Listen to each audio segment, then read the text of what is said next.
Now put the question that this House do agree with the report of the Committee of the Whole House on its consideration of the Social Protection Bill, National Assembly Bill number 12 of 2025.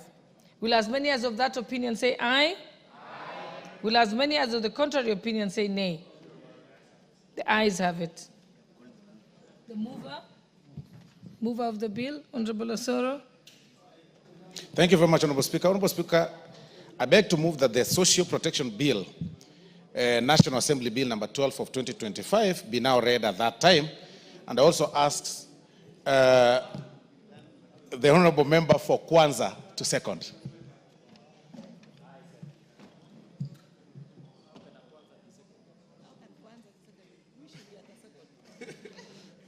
Madam Speaker, Give him the mic. Okay. Madam Speaker, I second.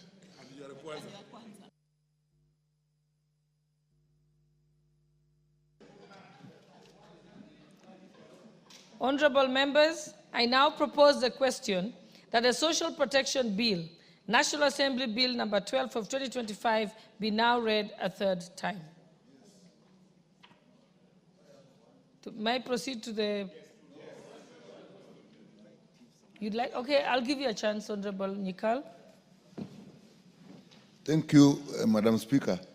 I really appreciate that at long last we have got a social protection bill in place. But Madam Speaker, what I would really say is we must move, whichever ministry or authority is to implement it, because this is not the first time we're having a bill on social protection. There was one that was put with the late Governor for Bomet, and actually it was passed, nothing never worked. And then we have a lot of social protection programs that are going on and are not coordinated. So I support that it be read at that time, but let us this time implement this bill when it becomes an act. Thank you, Madam Speaker.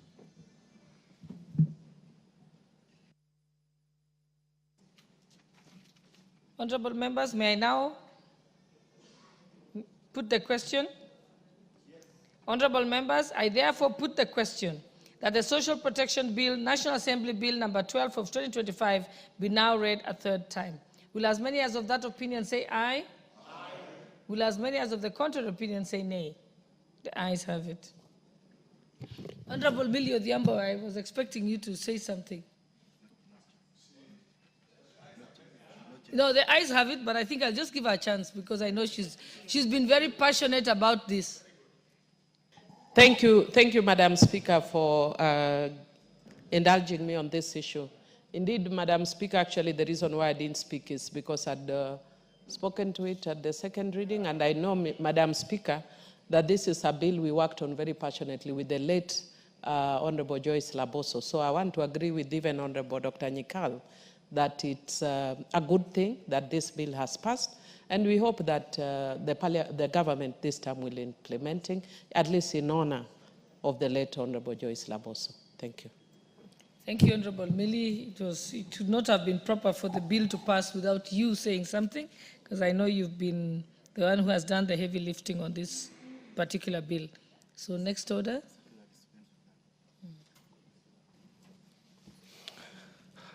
A bill for an act of parliament to provide a framework for the administration of non-contributory social protection interventions to establish the National Board for Social Protection and for connected purposes. Order number 10, the Industrial Training Amendment Bill, National Assembly Bill number 50 of 2024, first reading.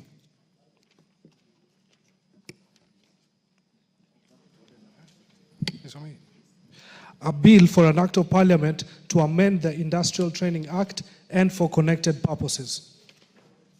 Thank you. So, honorable members, we can now go back to order number 7.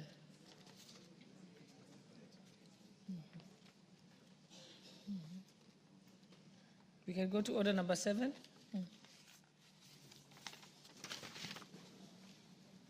Which is statements and... let's go to statements. The members who have the statements are... Okay. So we have the statements that have been requested by the member for Lunga Lunga. Honorable Mangale, are you present? Order number 7, questions and statements.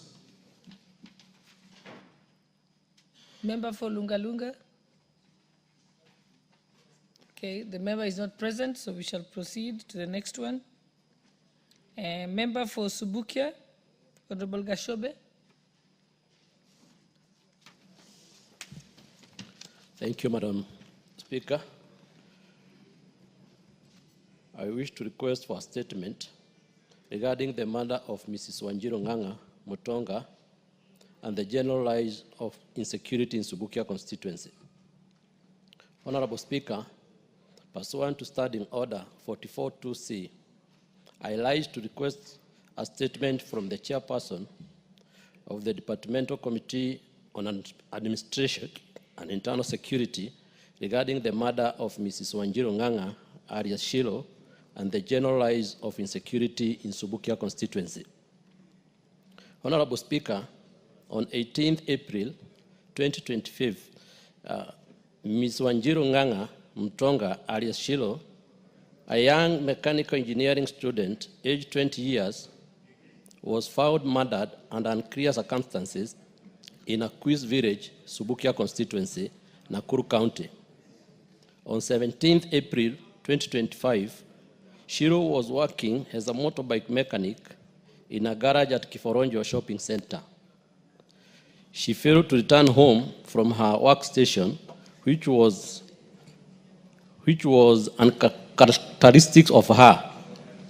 Her concerned mother mobilized her neighbors to assist in physically searching for her at her workplace at Kiforonjo shopping center and the surrounding areas. Given that Shilo previously mentioned being followed by unknown persons on several occasions, but they did not trace her. Surrounding it, Madam Speaker. Her concerned mother mobilized her neighbors to assist in physically searching for her at her workplace at Kiforonjo shopping center and the surrounding areas. Given that Shilo had previously mentioned being followed by unknown people on several occasions, but they did not trace her, the search continued the following morning without success, prompting her mother to file a missing person report at Kiforonjo Police Station on 18th April 2025 under OB number 06 dated 18th April 2025. Honorable Speaker, later that day, the search party came across Shilo's body dumped near Remuru Bridge, which connects Longai and Subukia constituencies. A close observation of the body indicated that she appeared to have been raped and later killed by suffocation. Shilo's murder, likely by people known to her, raises concerns on increasing insecurity in Subukia constituencies. Previously, 5 other people had been murdered in the area, and regrettably, no suspect have ever been arrested to date in a connection with the murder. Honorable Speaker, it is against this background that I seek a statement from the chairperson of the Departmental Committee on Administration and Internal Security on the following. Roman 1, the step being taken by the security agencies to ensure thorough and expeditious investigation into the circumstances surrounding the disappearance and murder of Ms. Wanjiru Ng'ang'a alias Shilo, and the swift apprehension and prosecution of perpetrators of her murder so as to deliver justice and closure to the bereaved family. Roman 2, the strategies being deployed to guarantee safety and security of residents in Akwisi, Baraka Remuru, and Kiforonjo town in Subukia constituency and the surrounding areas in light of the prevailing fear of potential attack among the community. Thank you, Honorable Speaker.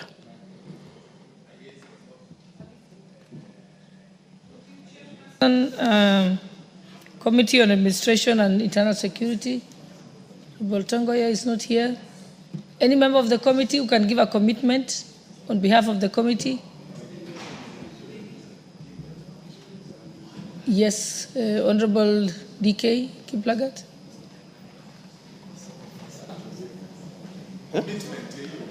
We need a commitment. Let majority whip can give the commitment, and I'll get to yours, Honorable Kiplagat. Much obliged, Honorable Speaker. You are all aware that we are proceeding for recess for a month. I can only commit 2 weeks after the recess. Okay, Yeah. Thank you.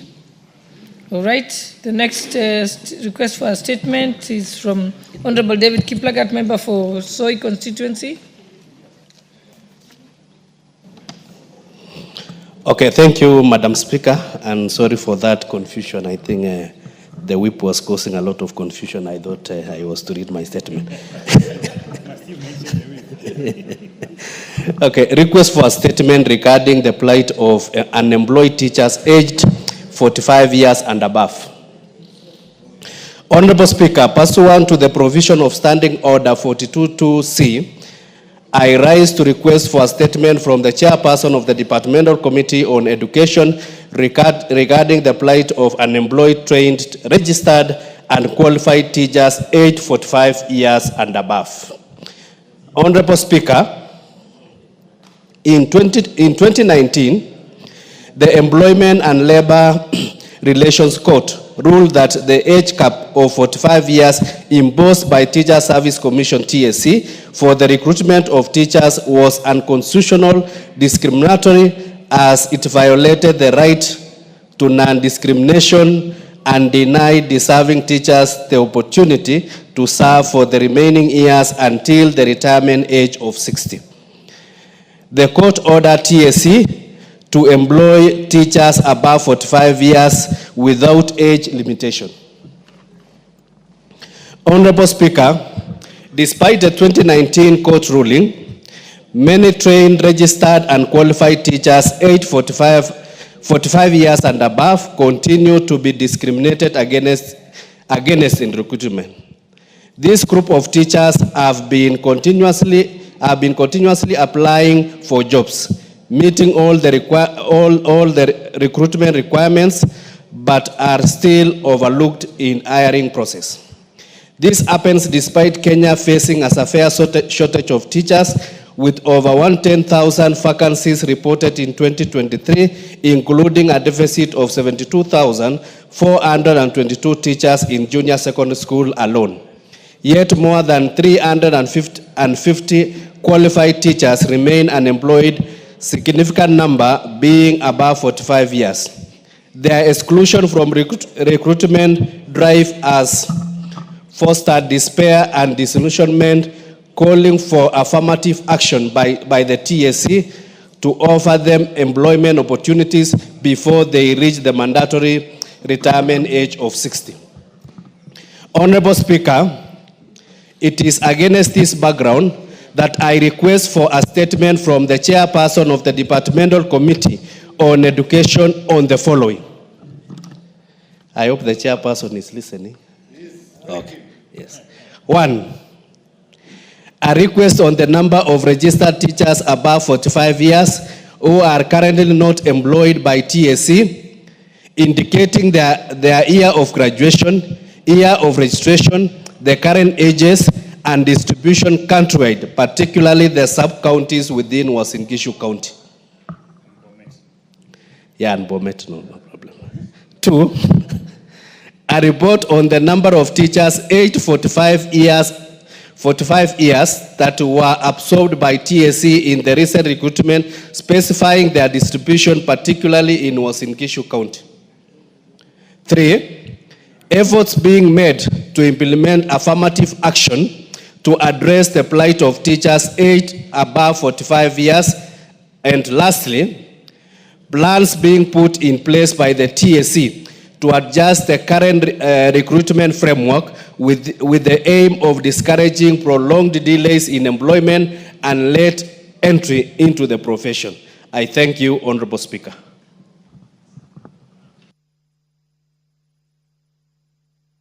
Chairperson on Education, Honorable Meli, member for Tindiret. You would like to say something, Honorable Muge? Okay, let's give Honorable Muge a chance. Okay.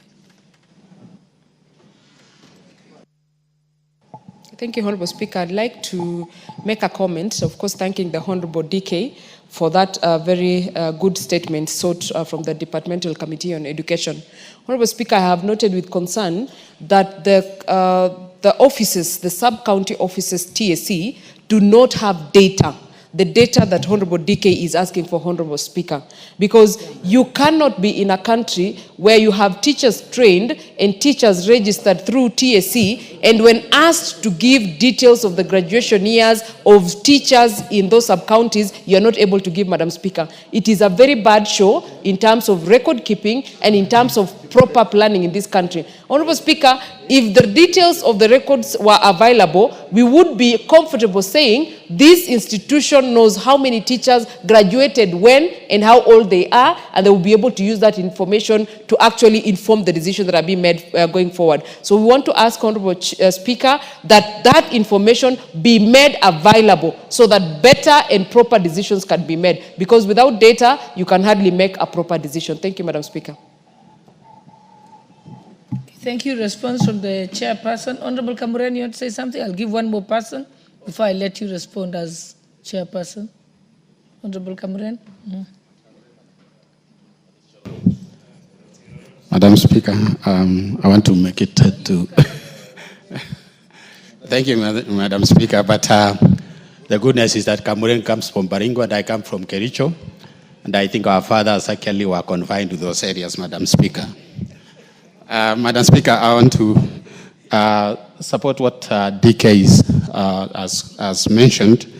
This one, Madam Speaker, should not be confined only to Uasin Gishu or Soi.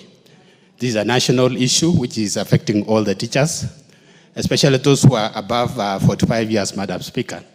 I would like to commend that, Madam Speaker, that what has to be followed is they have to make sure that those who are above 45 years should be considered, Madam Speaker. So that is my comment, Madam Speaker. Thank you, Madam Speaker.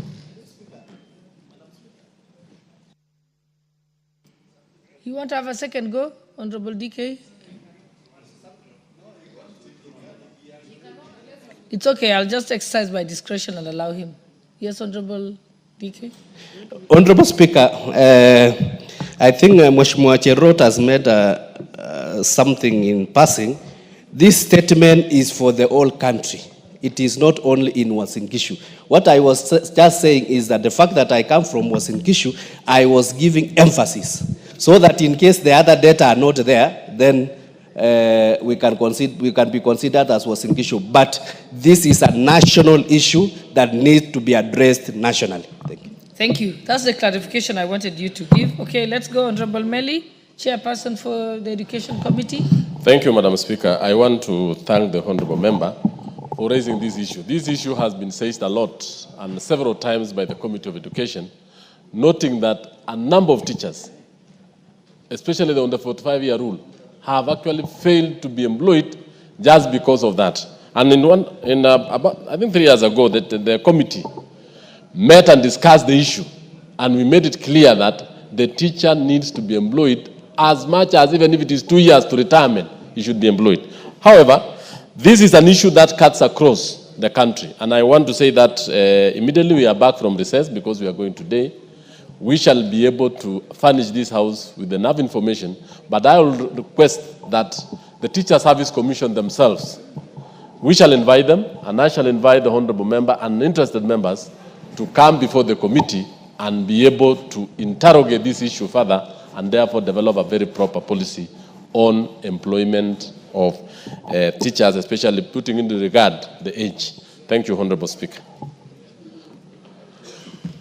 Thank you. We can move to the next statement. That's the one by the Honorable Tom Boyer, member for Nyatike. Are you present? I'm here. Okay, give him the mic. Thank you, Honorable Speaker. Allow me to request for a statement regarding the state of the infrastructure of Kenya Power in Nyatike constituency. Honorable Speaker, pursuant to the provisions of Standing Order 44-2C, I wish to request for a statement from the Chairperson of the Departmental Committee on Energy regarding the state of the infrastructure of Kenya Power within Nyatike constituency and its impact on power supply in the area. Honorable Speaker, the electricity transmission and distribution infrastructure in Nyatike is currently in a state of disrepair. Across all the 7 wards of the constituency, residents of Nyatike have raised serious concerns regarding exposed surging and fallen power lines, dilapidated poles, and malfunctioning transformers. These unsafe installations have caused multiple injuries to residents, especially during the rainy season, when the risk of electrocution becomes even higher. On Tuesday, 22nd April 2025, Mr. William Onyango was electrocuted by a fallen electricity wire, sustaining serious injuries, and is currently recuperating in a hospital. Sadly, this is not an isolated incident. There are multiple cases of people being injured due to unsafe power lines and other faulty installations in the constituency. Additionally, Nyatike has been facing frequent and prolonged power outages, causing significant disruption to both social and economic activities in the area. The impact of these outages is far-reaching, with businesses reporting substantial financial losses due to the inability to operate consistently. Critical operations in hospitals are at risk due to absence or failure of power backups. The blackouts have also heightened insecurity in Nyatike due to non-operational streetlights and security systems. Honorable Speaker, it is against this background that I request for a statement from Chairperson of the Departmental Committee on Energy on the following. 1, status of replacement and maintenance of dilapidated power transmission and distribution infrastructure, including collapsed poles and hanging live wires in Nyatike constituency. Report on the causes of the frequent and prolonged power outages in Nyatike constituency and steps that the Ministry of Energy is taking to address and prevent the outages, including expected timelines for the implementation of strategies to alleviate the current crisis. Number 3, the measures that the ministry has put in place to compensate Mr. William Onyango, including reimbursement for medical expenses and consequential losses suffered by the family of Mr. Onyango, indicating specific timelines, and report on the number of victims and or deaths that have occurred due to faulty power infrastructure since 2017, and whether compensation of the same has been finalized. Thank you, Madam Speaker. Thank you, Chairperson, Departmental Committee on Energy, or a representative. Okay, on behalf of Majority Leader, who's available? Oh, yes, yes, Honorable Gikaria, you're here. Proceed. We need your undertaking. Okay. I went there twice, actually. I couldn't get the zero out. So. Go to the next mic. I think the one next to you. Thank you, Honorable Speaker. Because of the sensitivity of the issue, Honorable Speaker, we request 2 weeks after recess. Thank you, Honorable Speaker. Thank you. Okay, and honorable members, we shall go back to request for statement number 1, which was supposed to be given by Honorable Mungale, member for Lunga Lunga. I think he's now back in the House. Could you proceed? Thank you, Honorable Speaker. Honorable Speaker, pursuant to Standing Order number 44-2C, I rise to request for a statement from the Chairperson of Departmental Committee on Administration and Internal Security regarding the status of construction of Lunga Lunga Subcounty headquarters. Honorable Speaker, the establishment of Lunga Lunga Subcounty was initiated in 2012, with the construction of its headquarters commencing in Lunga Lunga town in the same year. Regrettably, the project has stalled for over 4 years, and there are current no indications of its resumption. Honorable Speaker, the absence of the fully functioned sub-county headquarters has severely hampered effective service delivery in Lunga Lunga. Public officers, including the county commissioner and head of departments, have been forced to operate from temporary, inadequate facilities, compromising efficiency, coordination, and accessibility of government services to the people. This situation has not only delayed critical administrative function, but also undermined the confidence of residents in government operations at the grassroots level. Honorable Speaker, it is against this background that I request for a statement from the chairperson of the Departmental Committee on Administration and Internal Security on the following: the current progress of the construction of the Lungalunga Subcounty headquarters, and second, the measures, if any, being undertaken to expedite its completion in order to provide proper office space for the county commissioner, heads of department, and other public officers intended to operate from these premises. Thank you, Honorable Speaker. Is that also to be committed on by the Chair, Departmental Committee on Energy? The Chair, Administration, National Security? Any member of the Committee on Administration and Internal Affairs?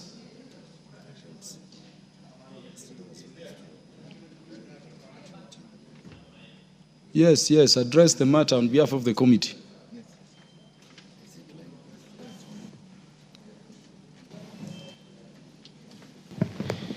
Thank you, Honorable Speaker. Honorable Speaker, now that we are proceeding for recess, I think the response will be available 2 weeks after we return from recess. Thank you. 2 weeks, unless the member has something more to say. The Honorable Chief Romondo, 2 weeks. Thank you, Chair.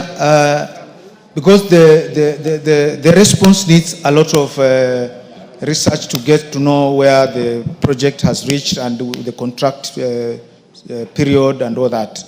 I accept that 2 weeks after recess is fine. Thank you. 2 weeks it shall be. Question number 5 on the order paper by the Honorable Amina Mnyazi.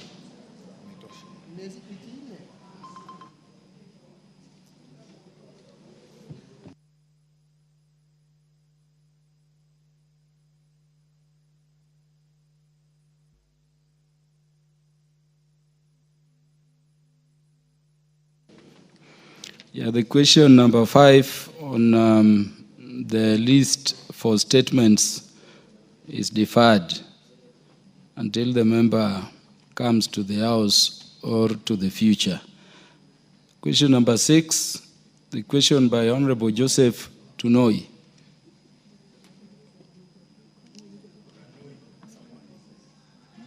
Tonui. Thank you, Honorable Speaker, for giving me this opportunity to issue this statement. Honorable Speaker, pursuant to the provisions of Standing Order 44-2C, I wish to request for a statement from the chairperson of the Departmental Committee on Housing, Urban Planning, and Public Works regarding the stall construction of the Olengurwani Stadium.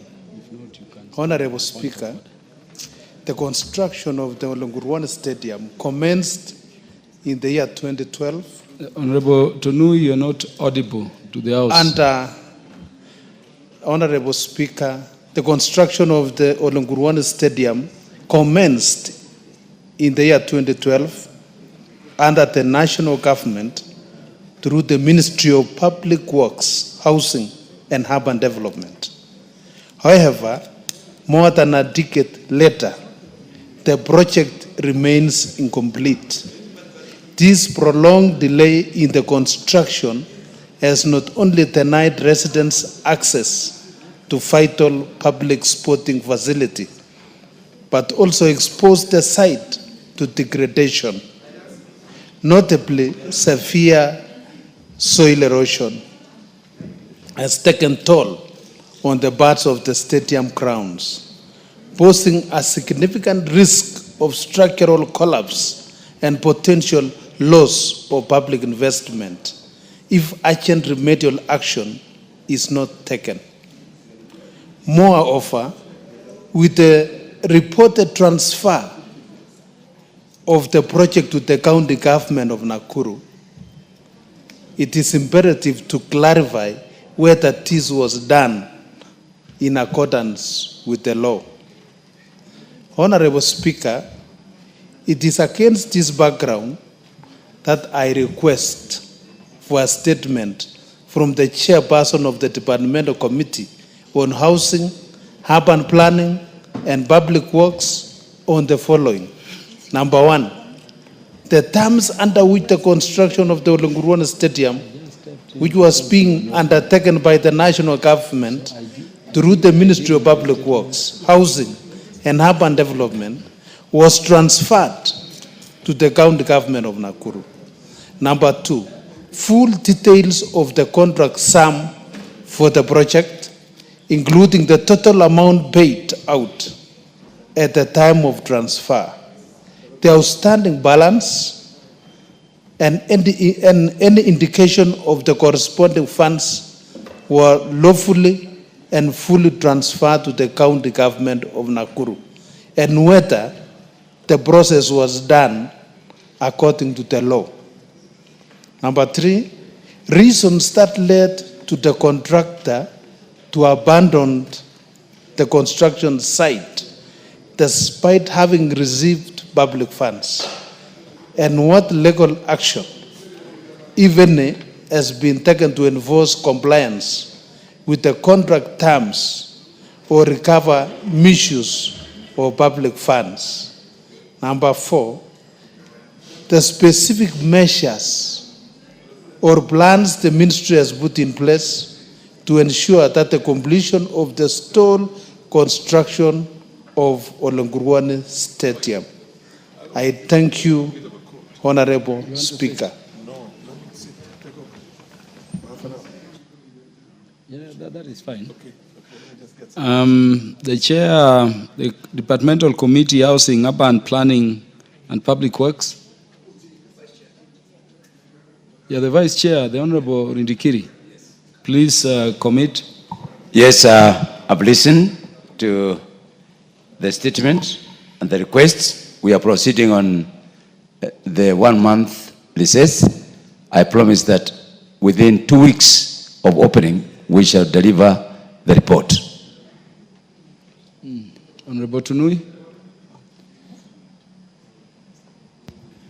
Thank you, Speaker. I am satisfied with the 2 weeks. Thank you. Yeah, 2 weeks it is. Number 7.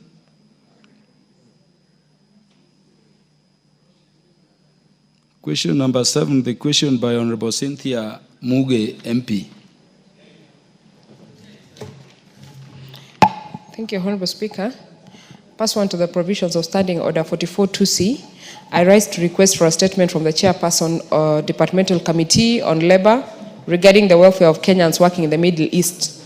Honorable Speaker, in November 2024, the Ministry of Labor and Social Protection launched a job recruitment program for connecting skilled and semi-skilled Kenyans with overseas employment opportunities, particularly, Honorable Speaker, in the Gulf countries. Those are Qatar, Kingdom of Saudi Arabia, and the United Arab Emirates. This program, which targets placing 21,000 Kenyans in overseas jobs in the first phase, Honorable Speaker, is part of Kenya Kwanza's broader strategy to address high unemployment rates, especially among the youth. Those are the people between 18 and 34 years old, which make 35% of the total population of this country. The Ministry, Honorable Speaker, contracted accredited private agencies, one of them being the Blue Wave International Services Limited, that was to facilitate recruitment to the UAE, and partnered with the Youth Enterprise Fund to provide soft loans that ranged from 185,000 to a tune of 650,000 shillings to cover for agency fees, the air tickets, the visas, the medical expenses. That is for the successful youth, Honorable Speaker. Whereas the ministry's initiative demonstrates a proactive approach to reducing unemployment by tapping into the opportunities in the global labor markets, several concerns have been raised about the process. Notably, Honorable Speaker, there are claims of exploitation and unethical practices during recruitment, where some private agencies charge illegal fees or mismanage funds meant for job seekers. The Honorable Rachel Nyamai, what is out of order? Honorable Speaker, I just noted that the Honorable Farah Maalim was sitting in the House.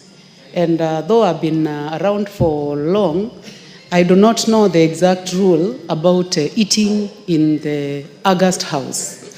Actually, he has been eating nuts. The nuts are here. Honorable Speaker, he has eaten. He did not even give me a piece to eat. And he left the nuts here, Honorable Speaker. The nuts have been left here. I don't know whether for me to continue eating or to do what. So I just want to know, and also so that those who are in their first term can learn, is it allowed to eat, Honorable Speaker, in the August House? Thank you, Honorable Speaker. The nuts are here, evidence presented to you. Exhibit, Honorable Speaker. Farah Maalim, understanding order number 1, the Speaker directs the Sergeant at Arms to take that foodstuff out of the plenary. And I'm doing this not only under the rules, but also for you are choosing to eat alone. Honorable Rachel Nyamai is sitting near you. The minority whip, the Honorable Millie Odhiambo. Thank you, Mr. Speaker. Mr. Speaker, I'm just concerned about the fact that you have done this under standing order number 1, which is discretionary of the Speaker. How sure are we that you are not yourself going to partake of the nuts as the Speaker? You are challenging the discretion of the Speaker, and that is not permitted. In fact, it could be disorderly minority whip. The Speaker has directed that the nuts be taken away from the plenary by the Sergeant at Arms, and the Speaker has reasonable means to buy his own nuts. The Speaker certainly is not going to pursue those nuts. Where are we?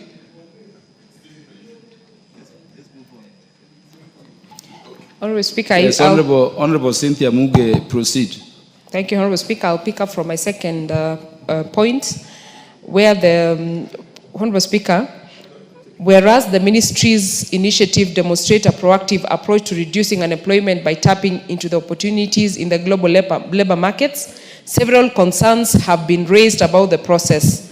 Notably, Honorable Speaker, there have been claims of exploitation and unethical practices during recruitment, where some private agencies charge illegal fees or mismanage funds meant for job seekers. They have also subjected the job seekers to debt bondage due to the loans that have been tied directly to recruitment agents' accounts, and challenges of compliance with bilateral agreements in countries where labor laws may not adequately protect migrant workers. This situation, Honorable Speaker, necessitates government intervention to streamline the process for a long-term success. Honorable Speaker, it is against this backdrop that I request for a statement from the chairperson of the Departmental Committee on Labor on the following matters. 1, Honorable Speaker, the number of Kenyans that have been recruited to work in the Middle East, particularly in Qatar, the Kingdom of Saudi Arabia, and the UAE, including specific sectors to which they were hired and the number of workers exported in each category in the specified countries. Honorable Speaker, I emphasize that there is a lot of importance in data. Secondly, Honorable Speaker, I want the Departmental Committee on Labor chairperson to tell us or give us the measures that have been put in place by the ministry to protect Kenyan migrants workers from exploitation and ensure compliance with bilateral agreements in countries where labor laws may not adequately protect them. And lastly, Honorable Speaker, the oversight mechanisms by the ministry to ensure that private recruitment agencies operate ethically and comply with the law to curb abuses such as human trafficking, among other issues that have been on the forefront currently lately, Honorable Speaker. With that, Honorable Speaker, I thank you.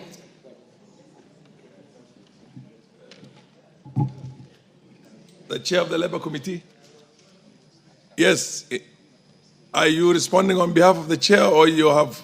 No, I'm commenting. You have a comments before the chair takes for this. Okay, the floor.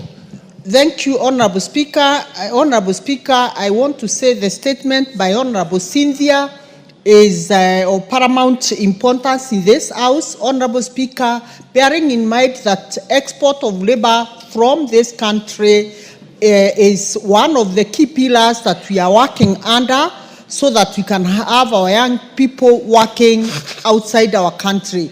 Honorable Speaker, it is very, very important, as she has stated, that bilateral agreements must be signed and must be adhered to, so that we can avoid loss of life and mistreatment for the people that we take out there to work. Honorable Speaker, this is a very timely statement.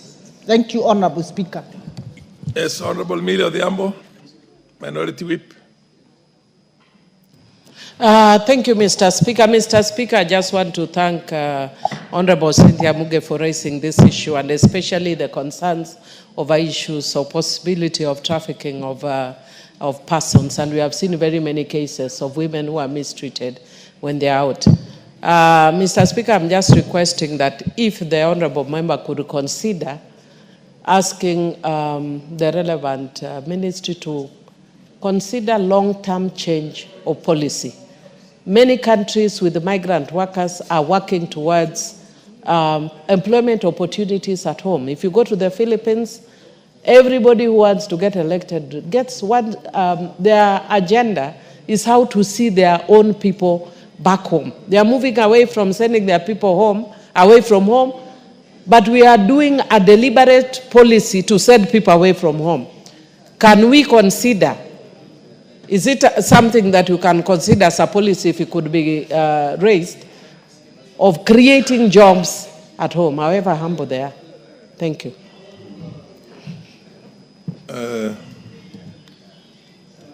There being no further interest in enriching the... yes, the Honorable Chair of the...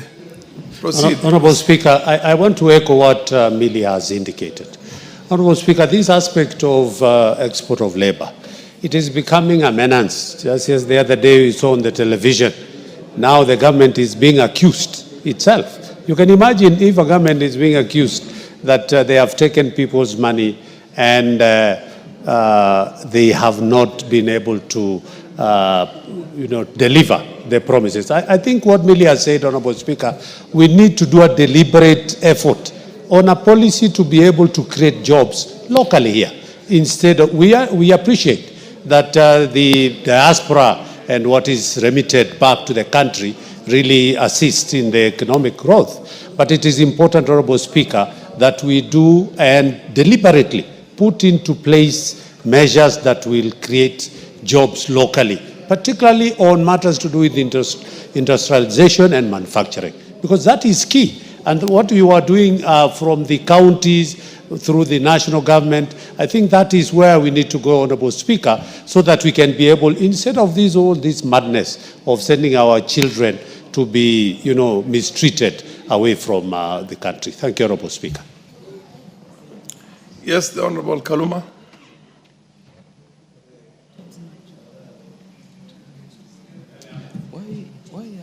Can you give Honorable Kaluma the mic?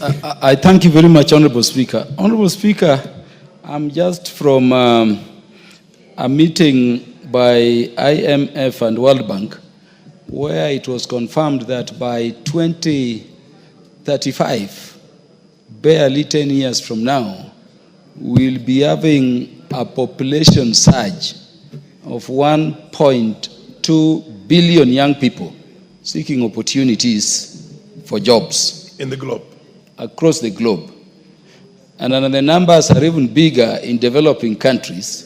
I know Kenya is listed as a middle income economy, Honorable Speaker. And I'm emphasizing this because I saw the President mention somewhere in China that unlike other East African community nations, Kenya is a middle income economy. The others still remain listed as least developed countries. And then the media was running around saying that is undermining the other states.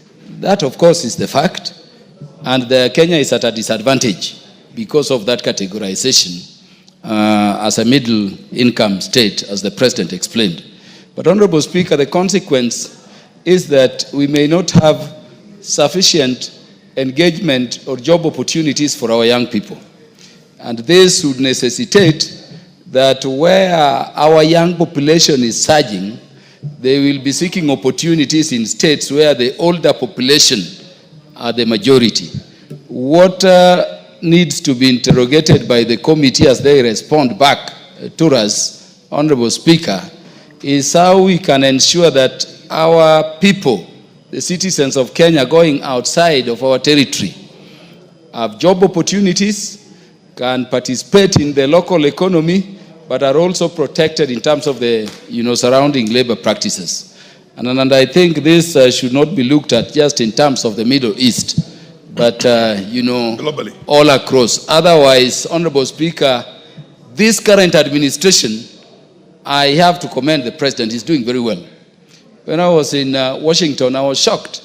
From Mutembei town constituency alone, in the last 1 year, over 17 primary school teachers who upgraded their levels of studies to graduate have gone to the United States. And then teachers who are struggling, sometimes without even adequate fare, are driving me around Washington, around Virginia, around Maryland. So we must avail ourselves of those opportunities and encourage government to create these opportunities, but on properly regulated, terms, so that our citizens can meaningfully engage while they are also safe wherever they are. I thank you, Honorable Speaker. I think the previous, the Honorable Gakuria, and for the benefit of the House, maybe one needs to see the thin line between labor export and brain drain.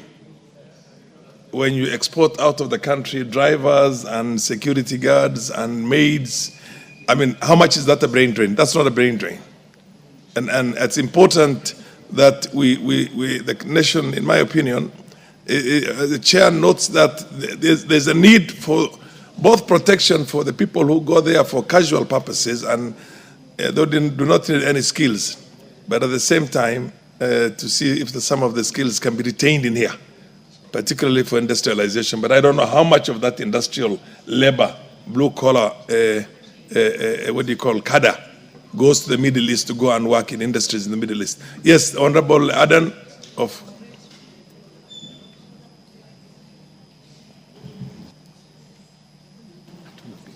Can you give the mic to Honorable Adan? Thank you, Honorable Speaker, for giving me this opportunity. I also stand to add to my voice that it is crucial that we try to look for jobs for our youth. Currently, the number of youth out of school, those who finished universities with certificates, those who finished other lower cadre colleges with diplomas, those who dropped out of school at maybe primary and secondary school level, who are in every household in this country, is seriously alarming. Looking at our environment, I am not seeing in the near future where we can create adequate jobs for all these youth. So this issue of looking for jobs outside the country is very crucial. Even if they don't remit back anything to this country, even if they only take care of themselves wherever they are, feed themselves, feed their families, just to themselves, that itself is very, very important. And when we see, as you said, the number of people going out there or looking for these jobs, and the jobs which are available there, there is no opportunity of what we call a brain drain. We already have too many brains in this country to fit into the economy of this country. So even if we send to other countries a few of those very highly skilled people out there, we still have many more in the country who can satisfy the market within the country. And therefore, much as it is very important Honorable Aden, this is now a debate. You need to raise issues that you think will enrich the statement that is sought. Don't debate the matter. Madam Muge has asked for a statement. If you think you have additional information to include into that so that the chair can take note of that, and when the chair is responding, is able to encompass all that. That is the essence of allowing a few more people to partake in this statement sought. But the only thing I will add is that when the chair is looking at this issue, there should be very stratified objectives of making sure that the Kenyans who are going out, their safety, their security, and their working environment should be satisfied and corrected. Thank you. That's noted. Madam Nyamai, you have something to add to? Yes. Yes. Thank you very much, Honorable Speaker. I would like to add my voice to this matter that has been raised by the Honorable Cynthia Muge, which is extremely important, Honorable Speaker. And the biggest concern, Mr. Speaker, is our children, the children that we are seeing out there, or our young people out there who are suffering in the Middle East. And I think what I would encourage the committee to do is to encourage the Ministry of Labor to get more involved, especially with the private agencies. Because I think that is where the problem is. They must be regulated by government. I think this is something that the committee must look into. And also, try as much as possible to monitor them when they get there, evaluate the places where they go, and ensure that even the country is able to benefit from them through the remittances and also some form of giving back to the country through taxation. Although these days people seem not to like the word taxation, but I believe that we are producing more graduates than we can absorb. So to me, this jobs maju is a big idea from the president, and we must laud government for it. Yeah, Thank you, Honorable Speaker. Honorable Oundo, and then the Honorable, yes, the Lady Martha, yes. Please be very brief and just, if there's any gap that was left, you feel that should be included in the statement. Thank you, Honorable Speaker. And, just add that. I just request the committee, the chair of the committee, while responding to the matter, they need to be very deliberate in their answer. And you have clearly said there's a difference between dumping excess labor and brain drain. Indeed, what we are doing currently, going to Middle East, this dumping excess labor, they were promised jobs, and it was all stories. Now they have been left on their own. All they can do is to go and suffer outside there. We need to stratify those who are in the Middle East. What's the cadre of the jobs they are doing? Are they manual jobs? Are they intellectual stimulating jobs? What kind of jobs are they doing? So that we just don't simply pick all the hustlers that were promised jobs and they have been dumped, so they are being dumped in the Middle East. Thank you. Yes, the Honorable Martha. Yes, it's you. Who is that? I'm a little bit short-sighted. Thank you, Mr. Speaker. I think I want to support what everybody is saying here. The security of our young people who go out to look for jobs is very, very critical, because we have seen cases where they come back when they're in coffins, and circumstances leading to such deaths, it's never known, and nobody ever follows to the end. I just want to highlight the fact that we need to know how many of our young people need jobs abroad. We need statistics so that we know the number of young people that go out to look for jobs, the kind of jobs that they're going to do, so that we do not export too many out of the country and leave ourselves with nobody, so that we also have some people working for us. Otherwise, we shall empty the country and everybody will be going abroad for further studies with no control. So my appeal to the committee is to look at the number of the statistics that is required for those that need to get jobs out and those that remain. Otherwise, we shall suffer the brain drain. And we need other people to work for us as well, young people. Thank you. The last one on this, the Honorable Member of Parliament for Westlands, Timothy Wanyonyi. the last thank you, Mr. Speaker. enrichment of the statement, yes. Yeah, Mr. Speaker, while looking for jobs for our young people abroad is a noble thing, but Mr. Speaker, it needs to be regulated by the government because they're mushrooming illegal agencies that are fleecing our young people.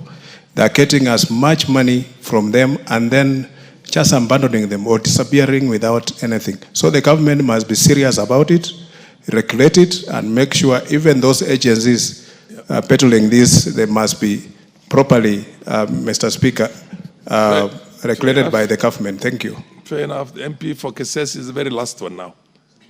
And then make sure that you raise issues that have not been raised. Yes, thank you so much, Mr. Speaker. I think all our discussion from members who have contributed surrounds about establishing clear framework. Because over time, we've had the government through the ministry speaking about labor migration, signing of bilateral agreements and arrangements. But the big question that should be asked by this honorable house, where is this legal framework that is so fundamental that will protect the rights of Kenyans under the Constitution of Kenya, that is supreme law, remembering that Kenya is a supreme country. And for that purpose, if we are going to have this discussion, yes, I understand we want to respond to the challenges of our unemployment for our youth in our country. But sometimes we end up exposing our children to countries that are predators. They want to predate on our labor, on our trained skills. Remember, Kenya is rated as the best country among those who have proper training facilities on our human resource.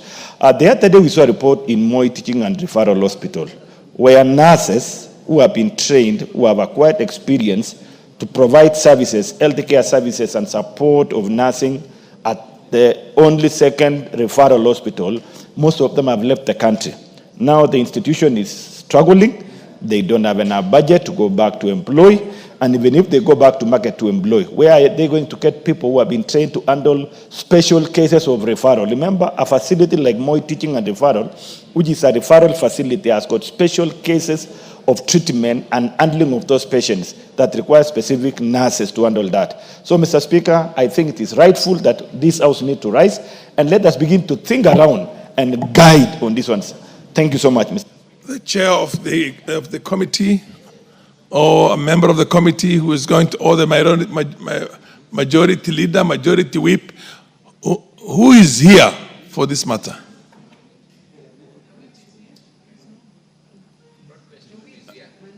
We don't have the majority leader, ML, the minority leader, the deputies.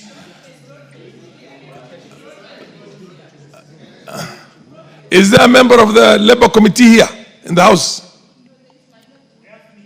Millie, can you now take this responsibility on behalf of the House? Because you have a collective responsibility. And I presume now that you have a broad-based government, you should be willing to take certain responsibility for your colleagues in the government. Thank you, Mr. Speaker. Mr. Speaker, we have a broad-based arrangement. And within that broad-based arrangement, Mr. Speaker, I'm speaking carefully as a lawyer.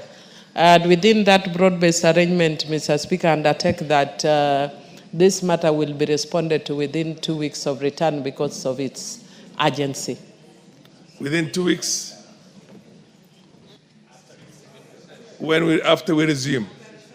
Okay, fair enough. The next one is the honorable member from Mutembei, Faisal Bada.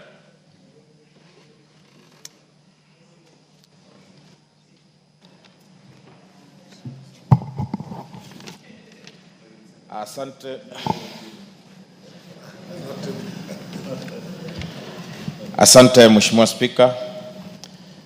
Nimesimama kuweka ombi la kauli kuhusu unyekuzi wa ardhi ya msikiti wa Kongo.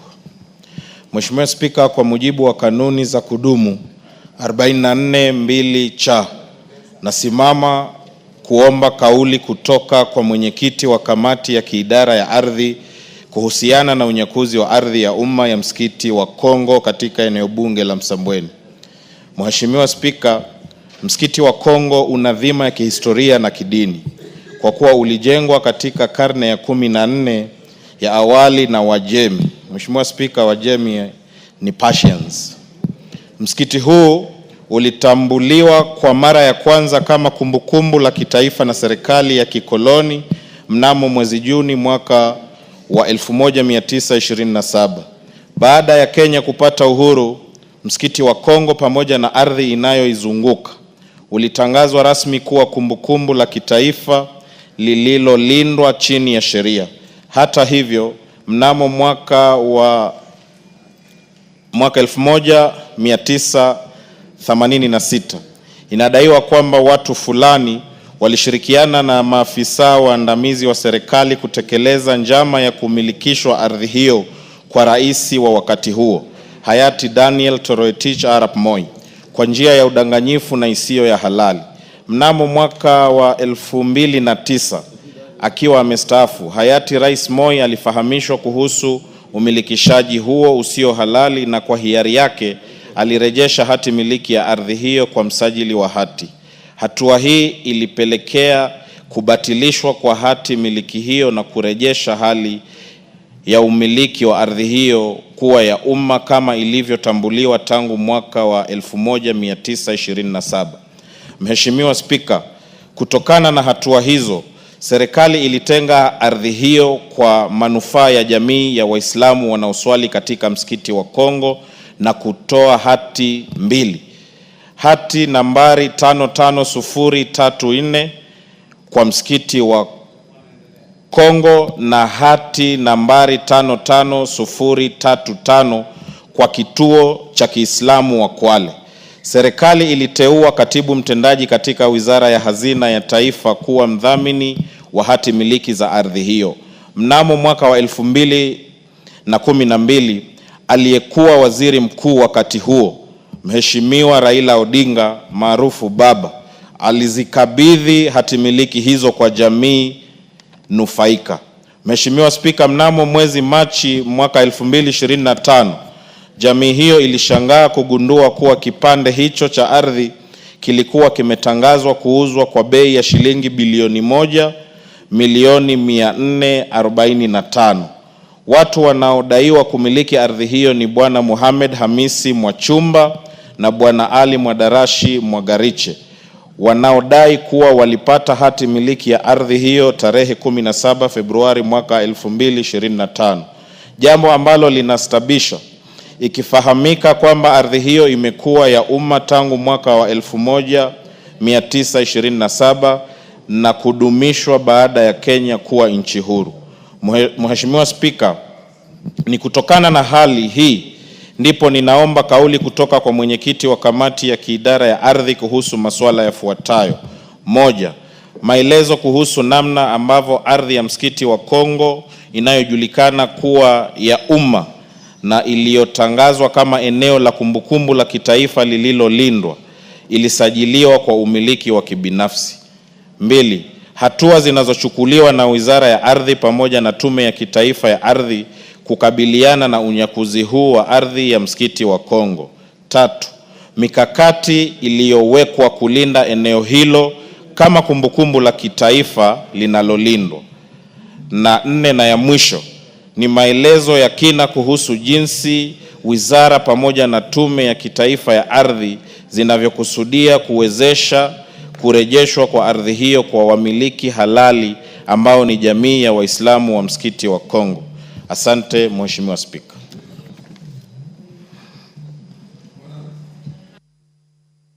Kuna mheshimiwa wote kuchangia hiyo.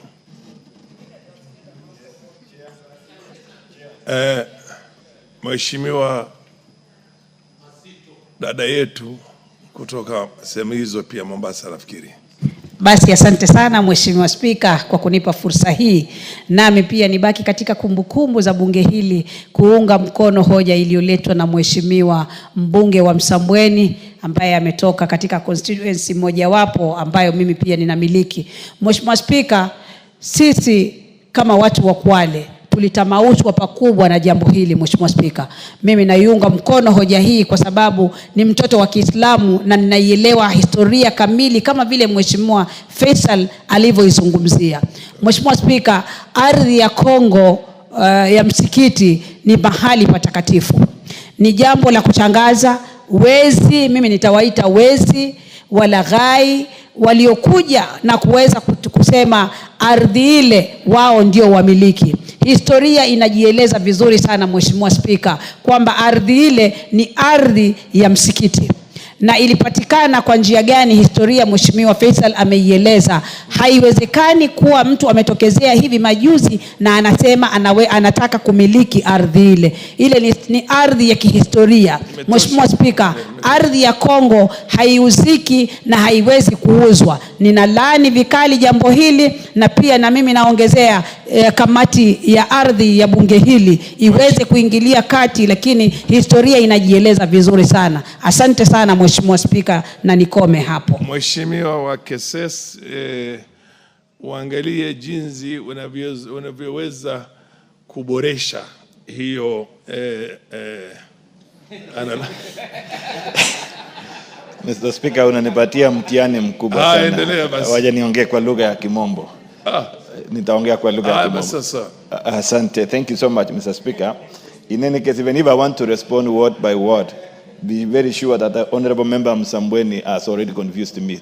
Deep words in Kiswahili that I could not even fathom some of them.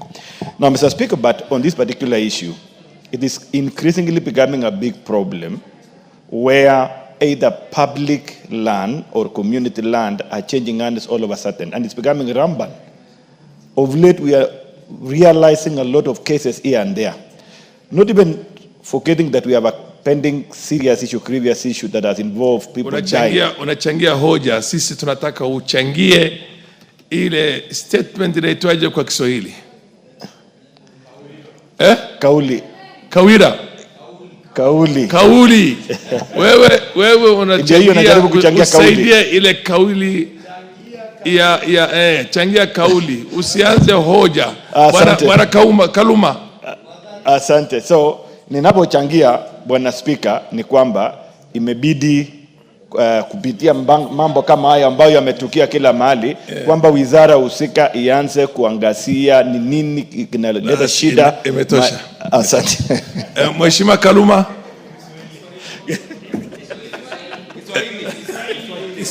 Inaitwa nidhamu kwa Kiswahili, point of order. Sema Bwana Kaluma. Hebu mpe.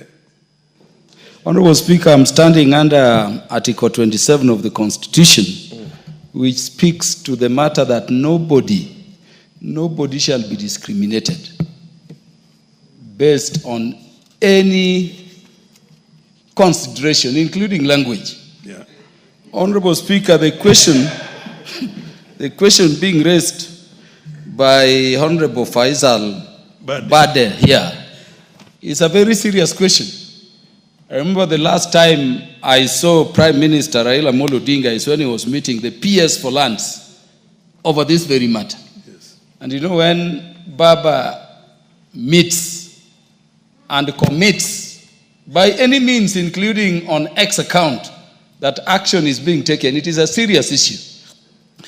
It is also serious because it is concerning a mosque, and people of the Islamic faith should be considered in terms of how we respect all places of worship. Honorable Speaker, why I'm standing under Standing Order number 27 is to ask whether under Constitutional Article 27, Article 27 of the Constitution, yes, is to ask whether the Honorable Member and the Chair of the relevant committee or his representative are right, Honorable, to address such a serious matter in Kiswahili when members who feel deeply about it, like us, whose disabilities in that language are well known, are in the House, Honorable Member. Could you direct the members to ask this question in English so that we can participate like any other member? Mheshimiwa Kaluma, nidhamu. Mheshimiwa Kaluma, katika nidhamu yetu na katika katiba yetu ni lugha mbili ambao unaweza kuzungumzia katika bunge, ni Kiswahili na Kizungu. Kwa hivyo kama amezungumzia Kiswahili ako kwenye nidhamu, Mheshimiwa Kore, and then Mayaka. Asante Mheshimiwa Spika kwa kunipa fursa hii niweze kuchangia hoja hii muhimu. Na mimi itasema kwamba naliunga mkono hoja ya Mheshimiwa kuhusu msikiti wa Kongo. Na Mheshimiwa, mambo kuhusu ardhi imekuwa ardhi, hasa ardhi za sehemu za kidini, imekuwa ni donda sugu katika nchi hii. Mheshimiwa, tumepata msukosuko mingi katika sehemu za sala, iwe ni kanisa, iwe ni misikiti, kuhusu ardhi na majibizano kuhusu uongozi wa sehemu hizo. Lakini ardhi imekuwa ni jambo ambalo limeleta matatizo mengi sana katika sehemu zetu za dini. Na Mheshimiwa, ningependa kamati wakati watakapokuwa naangalia hoja hili kuhusu msikiti wa Kongo, wasiangalie msikiti wa Kongo peke yake, waangalie katika sehemu zote za dini ambazo ziko na mabishano kuhusu ardhi, iwe ni kanisa, iwe ni misikiti katika nchi hii. Tunajua hapa Nairobi wiki iliyopita tulipata matatizo katika msikiti wa Majengo. Tunajua msikiti wa Jamia hapa Globe, hapa Njiru pia watu waliumizana juzi kuhusu mabishano kuhusu ardhi. Kisumu kulikuwa na mabishano kuhusu msikiti na kanisa, hadi msikiti wenyewe ukapewa jina ambayo ni inahusisha madini zote mbili.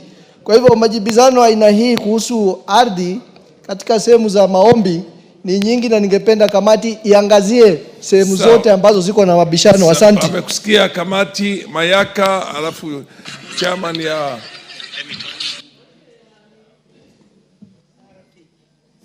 Asante sana Mheshimiwa Spika. Mheshimiwa Spika, ningependa kuchangia kauli ya Mheshimiwa ambayo sana sana yazungumzia swala la ardhi za kihistoria.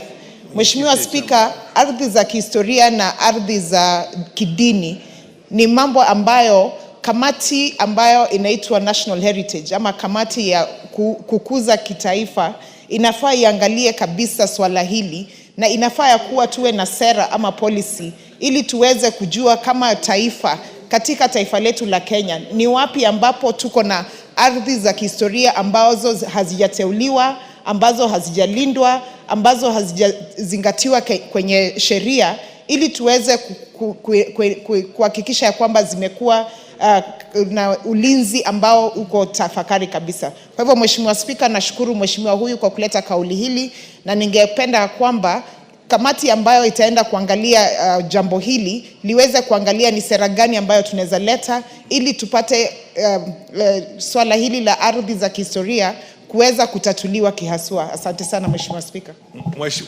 Mheshimiwa, alafu kisha tutamsikiza mwenyekiti wa kamati. Mheshimiwa Spika, mimi ningependa kuchukua nafasi hii ili niweze kuunga mkono hoja hili ambayo imeletwa na Mheshimiwa Faisal. Mheshimiwa Spika, mambo ya ardhi katika nchi hii imekuwa chanzo ya watu kuuana, imekuwa chanzo ya watu kunyakua ardhi ambayo si yao, ardhi ambayo ni ya community. Na Mheshimiwa Spika, mimi kwangu nimeongea na Mheshimiwa Faisal hapa, na nimewahi kuuliza yeye ni kiasi gani ya hili shamba imenyakuliwa, na ameniambia miaka 16. Bwana Spika, hili ni jambo ambalo hata inasidi wale ambao wanahusika, kamati ambao wanahusika na hii. Na Bwana Spika, mimi ningependa kupendekeza ya kwamba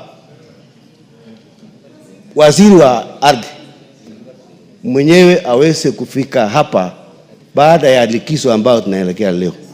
Bwana Spika, hili ni jambo ambalo ni gumu sana, kwa sababu hata mashule mengine, hata kwangu kuna watu ambao wamenyakua shamba ya shule huko kwetu, na hili ni kitu ambacho lazima serikali ishughulikie kwa njia ambayo inatakikana. Kwa hivyo Mheshimiwa Spika, mimi napendekeza ya kwamba waziri wa ardhi mwenyewe afika hapa ili aweze kutueleza mambo mengi ambayo inahusu ardhi. Mheshimiwa Nyikal, alafu kisha tutamsikiza mwenyekiti. Kidogo mwenyekiti, tumsikize Mheshimiwa Nyikal wa mwisho. Thank you, Mr. Speaker. Wa kujaribu kuboresha. Mr. Speaker, I just want the committee to look at a much deeper question relating to land. The problem is so much that the documents that we use for land procedures and processes are no longer look valid. When the committee is looking at this, can they really look at documents like a search certificate? What does it mean you have a search certificate and then later on you find that the search certificate did not reveal all the details about the land? Why then should citizens pay for that certificate? Two, what we call titles. People have titles and yet transactions can go on and later on the title is found to be invalid. Where, and these are government documents. Where is the process and what do we do? And we need another way of actually using documents that have detailed information which the government can take responsibility for. Thank you, Mr. Speaker. Mheshimiwa mwenyekiti ya kamati la ardhi. Oh, unataka kuchangia? Na ni wapi kama mwenyekiti wa kamati ya ardhi? Kuna mtu yeyote kutoka hiyo kamati hapa katika bunge? Aye, mheshimiwa endelea, alafu hiyo yako ni ya mwisho kabisa kuchangia hiyo.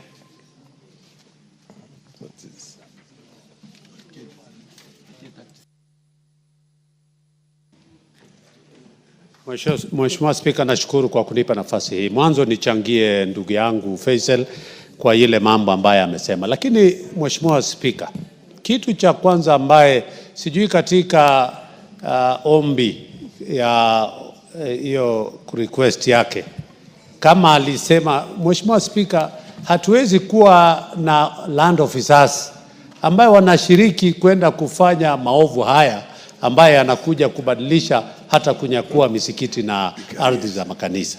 Kwa hivyo sijui kama ndani ya tungeomba kamati watoe hukumu ama inaitwaje?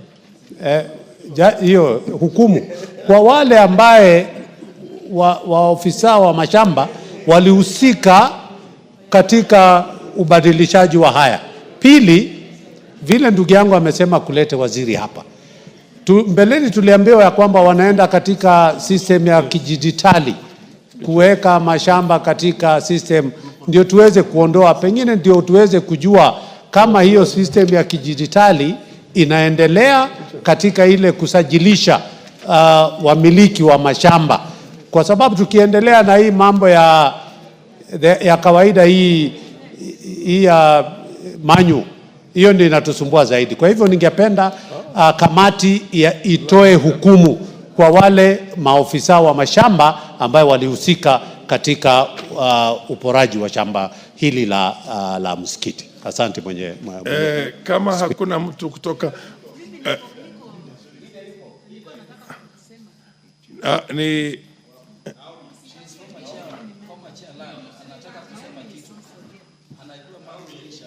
Naomi. Mheshimiwa Naomi, wewe ni naibu wa naitwa nini? Kiranja. Wewe ni naibu wa kiranja la chama cha wale wengi. Yes. Unaweza kutueleza utapeana ahadi fulani ya kuhakikisha kwamba tumepata majibu kuhusu yale kauli? Ndio naweza peana, na kwa sababu tunaenda on recess sasa, tukisharudi recess kwa Kiswahili inaitwa nini? Likizo tunaenda kwa likizo, na baada ya kutoka kwa hiyo likizo tukipata muda ya wiki 2 itakuwa sawa. It's so directed. Asanti. Next one is the Honorable Member Victor Koech, MP for Chepalungu. MP for Chepalungu, proceed and put the request for your statement. Yeah, thank you, Honorable Speaker. Pursuant to provisions of Standing Order 44-2C, I wish to request for a statement from the chairperson of the Departmental Committee on Tourism and Wildlife regarding the serious human life conflicts currently being experienced in parts of Chepalungu constituency. Honorable Speaker, on the 18th March 2025, the late Kevin Kipkemoinge Tich, son of Mr. Paul Ruto, tragically lost his life after being attacked by a crocodile while washing clothes in Chepkulo River. Kevin, a 16-year-old from 3 students at Nogirwet Day Secondary School, had returned home from Sunday service and proceeded to the river to wash his clothes and take a bath. Sadly, 3 hours later, his clothes were found floating midstream, prompting local residents to raise alarm. Upon investigation, a crocodile was sighted, confirming the tragic incident. Honorable Speaker, it is sad to note that despite being informed promptly, officers from the KWS, who are located barely 2 kilometers from the scene, delayed their response by over 6 hours. It was ultimately 2 elderly community members and a youth group who retrieved the body from of the deceased. This is not an isolated incident. Residents of Chepalungu have long suffered repeated human-wildlife conflicts with crocodiles, the hyenas, elephants, and other wild animals frequently attacking and killing people, livestock such as goats and sheep, and even destroying crops. These losses have devastated livelihoods, undermined community security, and severely affected the socio-economic well-being of residents. Further, Honorable Speaker, residents around Chemengwa, Kinyanga, Lugumek, Kabalwa, Kosia, Nogirwet, Kapkulumben, Chebelion, Kaboson, Kamosiro, Kamongil, Kaptumo, and their environs largely depend on casual works offered by conservancies and large-scale farmers across the river. Many also rely on sand harvesting activities along the river banks to earn a living, put food on the table, and pay school fees. However, their lives are now endangered by the growing crocodile menace, making daily survival increasingly perilous.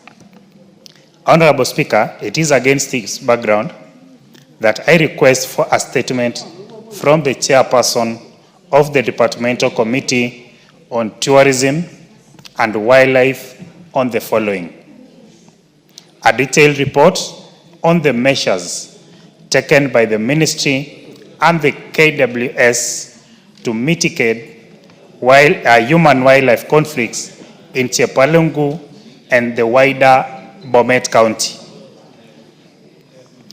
2, Honorable Speaker, an explanation for the delayed response by KWS officers in the incident involving the late Kevin Kipkemoinge Tich, and steps taken to ensure such delays do not recur. 3, Honorable Speaker, information on the compensation, if any, provided to the family of the deceased and to other victims of wildlife attacks in the constituency.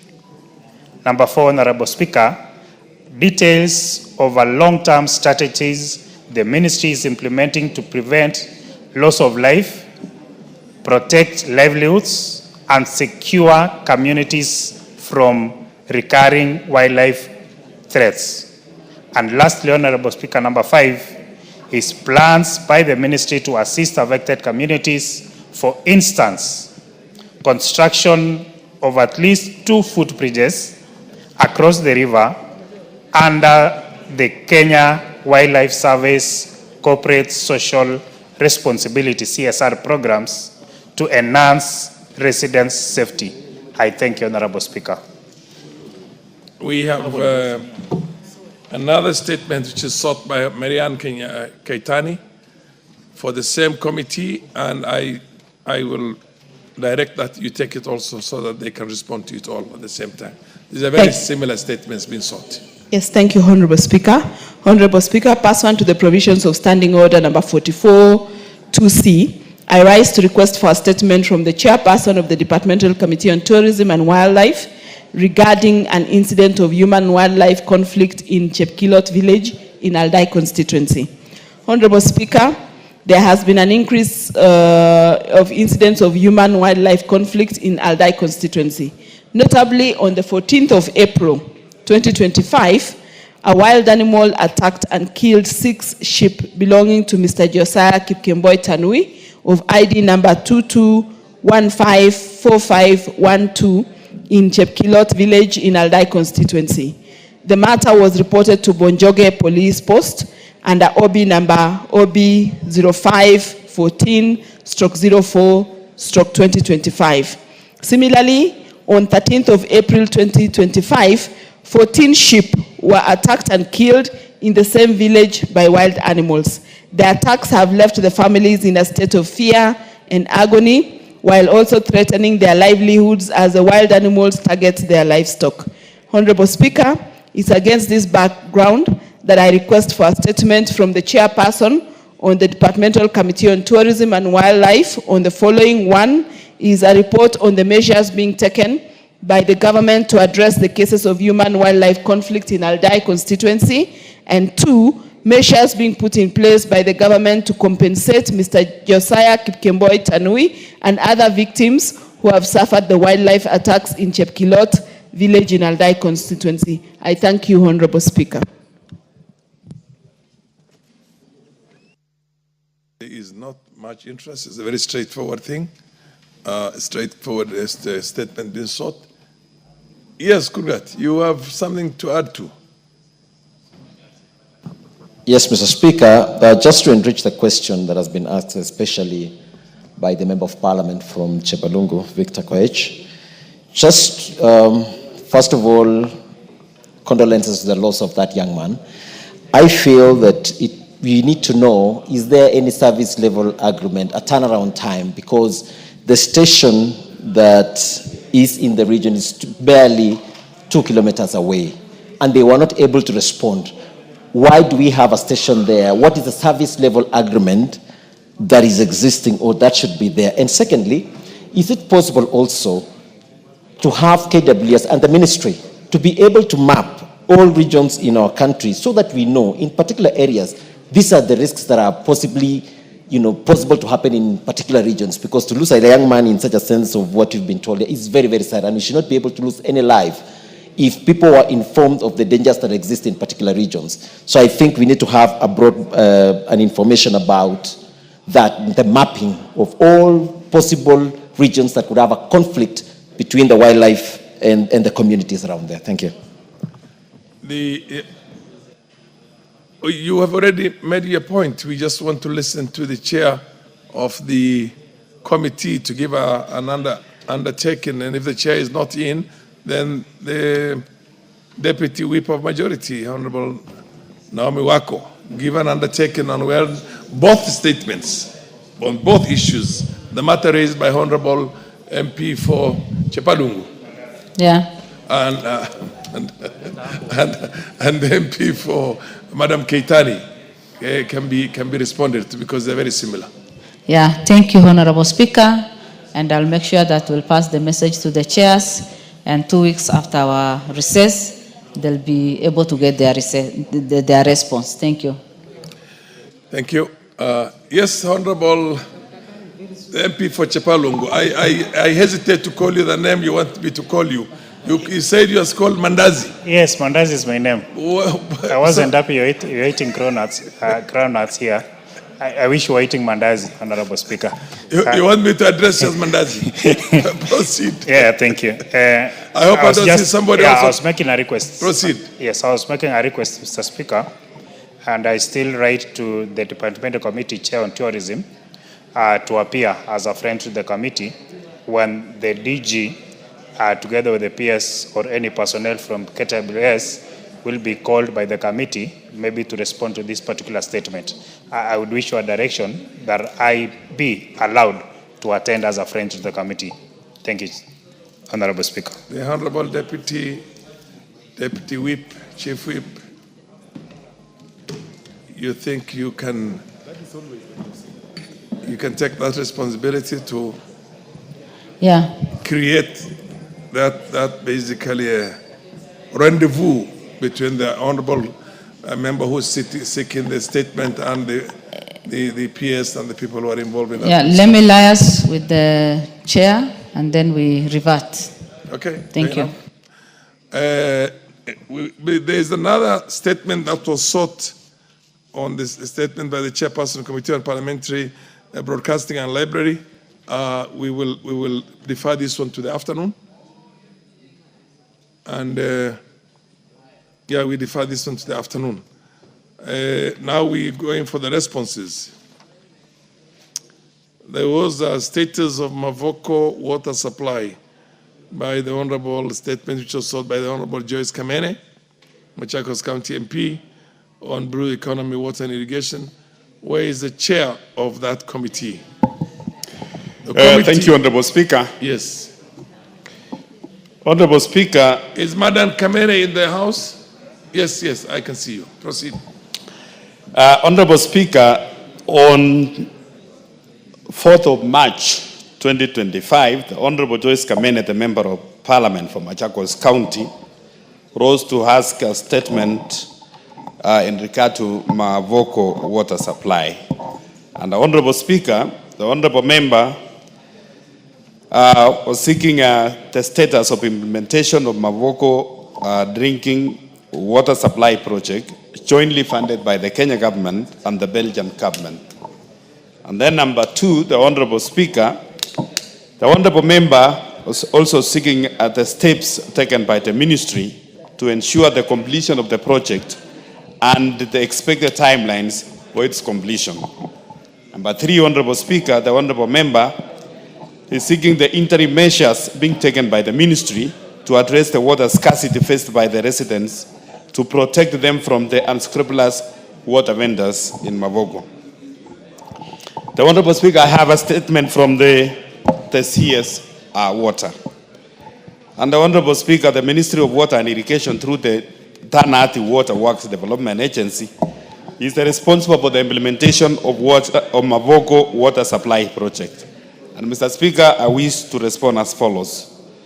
On the question number one, the report of the status of the implementation of Mavoko drinking water supply, which is jointly funded by Kenya and Belgian government, the Honorable Speaker, the contract for the construction of Mavoko water supply was signed in 19 November 2017 between the Tanati Water Works Development Agency and the ASPAC International company by the Belgium. And the contractor, ASPAC International, was granted access to the site for commencement of works on 19 February 2018 for a period of 36 months, giving the intended completion date of the project on 18th August 2020 at a total cost of 2.8 billion funded by the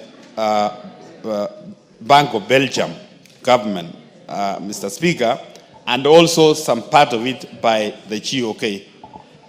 Mr. Speaker, the scope of work for the project comprised of several interrelated components that collectively enhance the water supply and distribution of infrastructure. The Kenya Meat Commission Dam, Mr. Speaker, was rehabilitated and the intake constructed alongside the pumping station, with a 6.2-kilometer raw water pipeline installed to deliver 8,000 cubic meters of water per day to the new water treatment plant. Meanwhile, the East Africa Portland Cement Company dam underwent their rehabilitation and included the establishing of a pumping station and construction of 3.8-kilometer raw water pipeline to provide an additional 4,000 cubic meters of water per day to the same facility. The new treatment plant capacity as a 12,000 cubic meters of water was constructed. The distribution network was extended by constructing 3.8 kilometers of Nairobi line from Namanga interchange at EBZ and an additional 6.2 kilometers to Green Park Estate along the Mombasa Road, which also incorporated a 4,000 cubic reservoir and a 3,000 cubic capacity tank of 15 meters high, still elevated, and pumping station. Finally, the bulk supply system was reinforced and rehabilitated. The Knoll to Rest water supply line, installing a new pump and repairing 3 existing pumps in Salama Pumping Station 1 and the refurbishing of Kimakiu and Lukenya reservoirs, each with a capacity of 3,000 cubic meters of water per day. The system is currently operational, Mr. Speaker, and being operated by Mavoko Water and Sanitation Company. The company supplies water from the system up to 200,000 connections. On question number 2, Mr. Speaker, the report of the steps taken by the ministry to ensure the completion of the project and expected timelines for its completion. The project was completed on 21st March 2021 and commissioned on 14th April 2023. Therefore, the construction status is 100% complete. And the project was handed over to Machakos County Government, and it is being operated by Mavoko Water and Sanitation Company in line with the provisions of Water Act 2016. Currently, the project provides at least 10,000 cubic meters a day of water from a new water treatment plant and 5,000 of water from the Northern Collector Tunnel connected earlier this year to the residents in a mix of domestic, commercial and industrial area around Mavoko. Honorable Speaker, the areas covered includes Mololongo, at the river, the EBZ zone, Shokimau, Kenanye, Katani and parts of Lukenya areas. Question number 3, the interim measures being taken by the ministry to address the water scarcity faced by the residents and protect them from the unscrupulous water vendors. Mr. Speaker, the agency notes that Mavoko and Shokimau areas currently face a severe water scarcity due to lack of water and last mile connectivity, which is supposed to be done by the county government of Machakos through Mavoko Water and Sanitation Company. To address the water scarcity, the agency is currently implementing the Mavoko Water and Sewerage interventions and the extension of pipeline project, which is a last mile intervention project through the government of Kenya, funding with a funding estimated to cost about 585 million. The project is currently at 1% complete, having already spent 183 million and requires a government funding of 402 million to complete. The last mile project aims to connect about 50,000 households and increase the access of 250,000 residents in Shokimau, Mulolongo and the other river.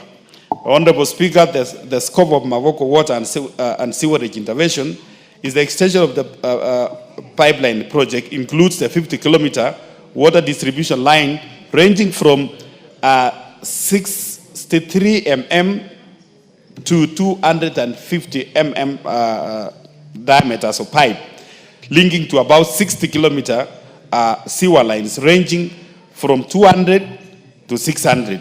The rehabilitation works for existing water supply and sewerage infrastructure, the provisions of water exhaust trucks to provide a technical assistance also to Mavoko water supply. However, this project is faced with the frequent extensions and completion dates due to the delays in exchequer, Mr. Speaker. Mr. Speaker, in addition, the ministry through the Tanati Water Works Development Agency is preparing the Mavoko Kitengela last mile connectivity project, which aims to increase the number of households connected to water to an estimated amount of 592 million. And it is currently under the consideration and funding by the national government. In conclusion, Honorable Speaker, the Ministry of Water and Sanitation and Education through the Tanati Water Works Development Agency is committed to ensure a sufficient, a reliable, a sustainable water supply system for Mulolongo, Athi River, the EVZ areas, the Syokimau, Kenanie, Katani, and parts of Lugenya, the Honorable Speaker. Thank you, Honorable Speaker. And Mr. Speaker, as a chair of the committee, I want to confirm that even as we go to the financial year 2025-2026, Honorable Speaker, as a committee, after recess, we are going to visit.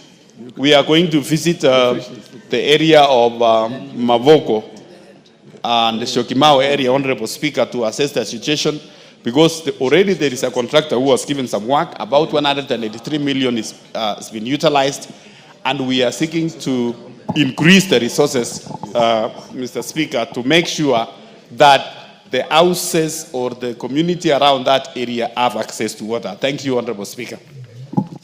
The MP for Machakos, Madam Kamene Joyce. Thank you, Mr. Speaker. Speaker, yes, they have answered the question, but they have not given any timelines, any commitment. Because if this project has taken 10 years, and you have done such a great project, you're being told water is in the tanks, and you're next door, and you cannot access any water. And it is there year after year. How is it that exchequer is not being released, money is insufficient, and you did such a big, wonderful project like this? People are suffering from water. Why can't it be given a priority? Because this is revenue. After all, when you start supplying water to the residents around, revenue will be collected. Does it make any sense to make this a white elephant? Fair enough. Hang on a minute, let Kemei also weigh in on that. You will answer that, let Kemei weigh on that also. Honorable Speaker, I want to thank the woman rep for this statement, or this statement to this committee. As much as I appreciate what the chairperson has given concerning Mavoko and the areas, the environs, Honorable Speaker, I live in Syokimau, and for sure, water is very scarce. The residents get water using donkeys, and private vendors exploit the people. So, when the chairperson here has said that the ministry is actually going to do the last mile connectivity, this has been the case for the last over 10 years, 15 years. Yet, we pay taxes, or people pay taxes for the same. People pay what is expected of them, not to forget the sewerage, Honorable Speaker. So I feel this answer is not sufficient. There are no timelines the way the county MP has said. It is like there is no seriousness that is given to it, Honorable Speaker. Fair enough, the Honorable Bowen. The issue is this has been ongoing for 10 good years. Can you be definitive about the exact timeline when the residents of Mavoko are going to enjoy that massive government investment? The Honorable Speaker, number one, I want to say, Mr. Speaker, as a committee, we take our work very seriously. Number two, Honorable Speaker, water is a devolved function, especially the last mile connectivity. Mr. Speaker, the national government, through the Water Development Agency, and in this case through the Danati, they have done the pipeline, the tanks, the dams, and everything. And they were handed over, or the project was handed over to Machakos County government, which is now currently managed by Mavoko Water Supply. It is Mavoko Water Supply through the county government of Machakos to do the last mile connectivity. And Mr. Speaker, like that one is not enough, we have also taken a position as a committee, and we have asked the ministry now that the county government don't have that capacity and they don't have the resources. Mr. Speaker, we are also seeking to support the county government because the people who are there, the people who live in Syokimau, the people who live in Kananie, Katania, and those areas, they are also Kenyans who are paying taxes. And we are going to take a deliberate action. And I've said here, Mr. Speaker, that this financial year, 2025-2026, we are going to provide resources to help Mavoko Water Supply and Machakos County government to do the last mile connectivity for the people around there. This financial year? Which is going to be from June? Yes. Fair enough. That's a very firm undertaking, and it's a presumption of the chair that you have already done your work very well. I don't see any more interest in this other than the Honorable, yes. Is it on the same? Yes. What is your issue? Thank you, Mr. Speaker. Water supply management across Kenya, all counties being a devolved function, is the problem. It lacks in every county. People are suffering clean, safe water to drink, and the counties look like they do not understand what to do in that sector. We would love all the governors to take this issue seriously, not just Mavoko, even Busia, where I come from. Women travel miles and miles seeking for the same, seeking for water, which ends up bringing up other issues like girls being raped in forests because of this issue. So water is a devolved function, and we need to task the governors to do something about it. Pipe water every month into some homes. At the end of 5 years, we'll have so many homes getting piped water and safe to drink at the same time. Thank you, Mr. Speaker. On the same? Madam Rachel Nyamai.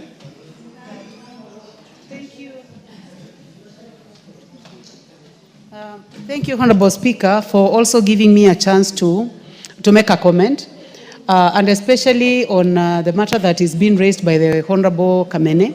And I fully feel her that when a project takes 10 years and people have not benefited, it stops being useful, Honorable Speaker.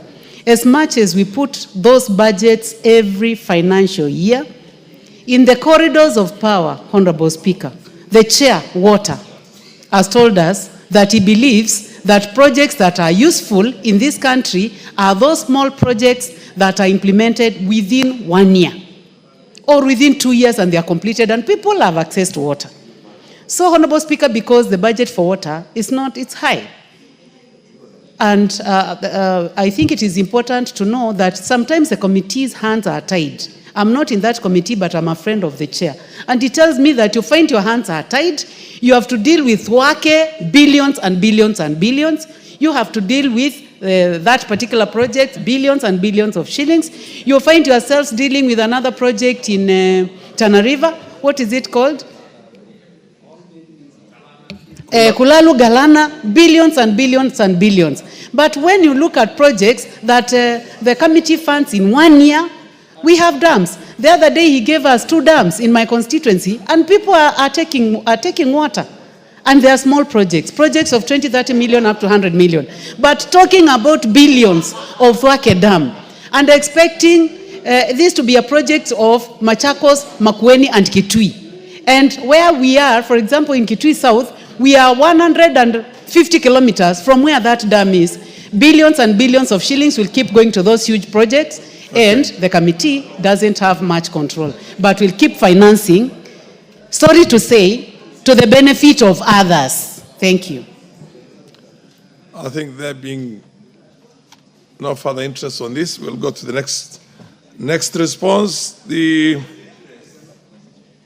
Energy Committee, the statement that was sought by the Honorable Dr. Ojambo Oundo. Thank you, Honorable Speaker. Yes. It is true, Honorable Speaker, we have a statement from the committee which was sent by the PS, the Principal Secretary in charge of Energy. And I know Honorable Odo is around. I've gone through the statement, Honorable Speaker. One of the questions that was raised is the regulatory framework under which Kudura Power East Africa Limited is operating, generating and supplying water in Western Kenya. Honorable Speaker, the response to that is that Kudura Power East Africa Limited is duly incorporated in the Republic of Kenya as a wholly owned subsidiary of RVE, a Portuguese company. Kudura is a social enterprise focused on providing decentralized renewable energy and sustainable infrastructure solutions to undeserved counties in East Africa. This company focuses on empowering rural and peri-urban areas by addressing critical needs such as clean energy, water access, and sanitation, aligning with the global sustainable development goals, particularly SDG 7, that is affordable and clean energy, and also SDG 6, clean water and sanitation. Kudura specializes in integrated system that combines solar energy, water purification, and biogas technology. The company operates under Section 117 of the Energy Act that provides, and I quote, that is Section 117, a person who wishes to carry out generation, exportation, so Honorable Speaker,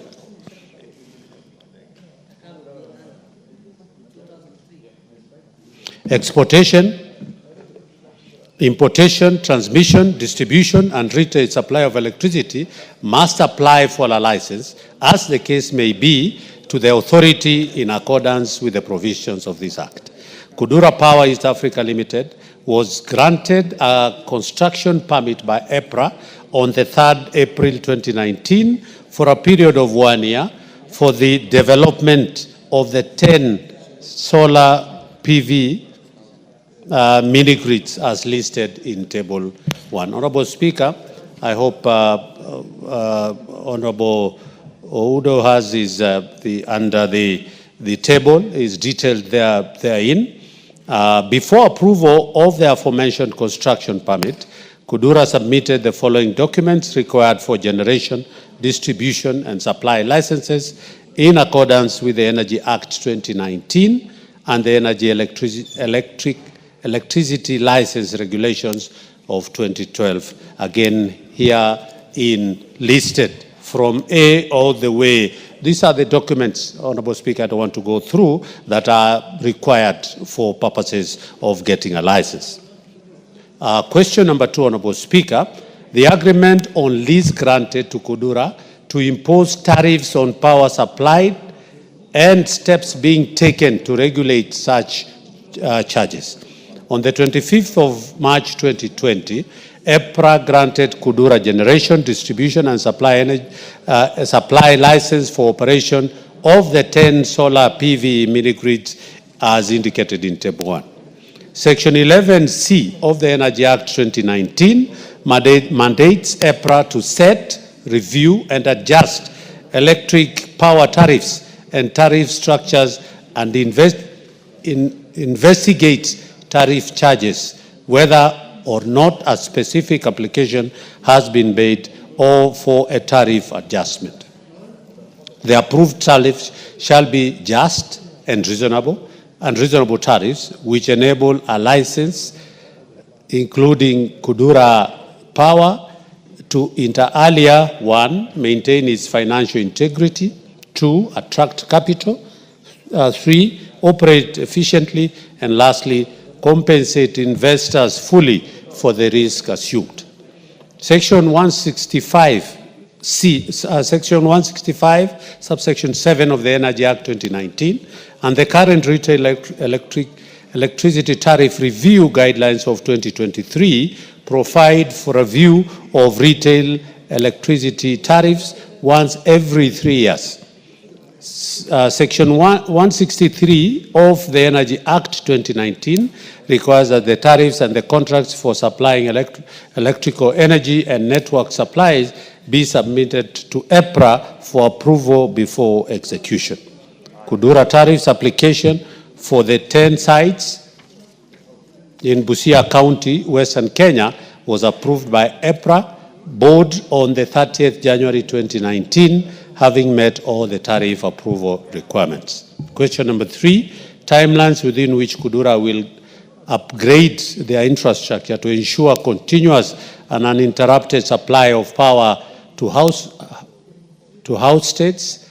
The response is that the solar mini-grids can become unreliable during the rainy season, primarily due to the following: reduced solar resilience, radiance that could significantly reduce the electricity generated between 10 to 25% of the peak performance. B, during extended cloudy, rainy periods, battery may not fully charge, leading to shortages, especially at night or during the peak demand. And C, sometimes power demand increase during rainy seasons, e.g. for lighting or indoor activities, putting more pressure on the already limited generation capacity. The mitigations for that, Honorable Speaker, is that the inverters that were previously problematic have been replaced. 2, the operator to strengthen their distribution network and work towards replacing all defective storage batteries, especially the Buyende area, within a month. And 3, EPRA has instructed the operator to develop a strategy to enhance power supply reliability during cloudy periods and submit a report on this to the authority within 2 weeks. And 4, EPRA will send a technical team to the sites for further probe on issues raised and come up with a detailed report. Lastly, Honorable Speaker, question number 4, a report on the terms of agreement between Kudura East African Power Limited and the government, including whether the terms are subject to review to allow alternative service provider to supply power alongside Kudura. The response is that, Honorable Speaker, Section 165(7) of the Energy Act of 2019 and the current retail electricity tariff review guidelines of 2023 provide for a review of retail electricity tariffs once every 3 years. Therefore, Kudura is required for the aforesaid provisions of the law to submit a tariff review every 3 years upon the expiry of the approved tariff, subject to review and approval by the authority. 2, the generation and distribution license were given for 10 years commencing in 2020, and hence Kudura is remaining with about 5 years within which they ought to have recovered their investment, after which the terms will be renegotiated or the site handed over to a different distributor. Thirdly, the Ministry of Energy and Petroleum has developed draft mini-grid regulations which will give guidelines on the options will be available to the mini-grid operator when the main grid arrives. Once the main grid regulations are enacted, Kudura may operate as 1, a power producer selling to the distribution licensees; 2, a power distributor that purchases power in bulk from the distribution licenses and resell the electricity to the consumer. The mini-grid operator that remains the power distributor for the area purchasing power for the distribution licensing to sell to the consumers in addition to its existing generation. I submit, Honorable Speaker. The Honorable Oundo. Doctor. Thank you, Honorable Speaker. Thank you, Chair, for the efforts he has made to present the response to the request for statement. But, Honorable Speaker, this looks like a statement that was written by Kudura. Honestly speaking, this is like a defense statement written by Kudura, and it obviously skirts around the main issues requested. Honorable Speaker, and I want the Chair to note very carefully, of most importance is question 2. When they say this approved tariff shall be a just and reasonable tariffs, which enables. Honorable Speaker, there is no way 88 shillings for Kudura against 25 for Kenya Power can be said to be just and fair. This is exploitation, this daylight robbery, which honestly speaking cannot be called to be just and fair. Second, Honorable Speaker, they indicate that the tariffs are reviewed every 3 years. Kudura started operating in 2020. Obviously, as a follow-up question, which I hope the Chair will get those details and revert, is when was the last review and when was it reviewed from what to what? Honestly speaking, Honorable Speaker, the main concern and the main overriding concern is the issue of the tariffs. Honorable Speaker, we'll wait for these draft regulations to make sure so that we allow our people to have alternative sources as we wait for the expiry of this inordinately long period that seems to simply exploit the people who are beneficiaries. Thank you, Honorable Speaker. Do you have something to add to, because the interest is only one way? The Honorable Member, Honorable Gikaria, says, or rather wonders, why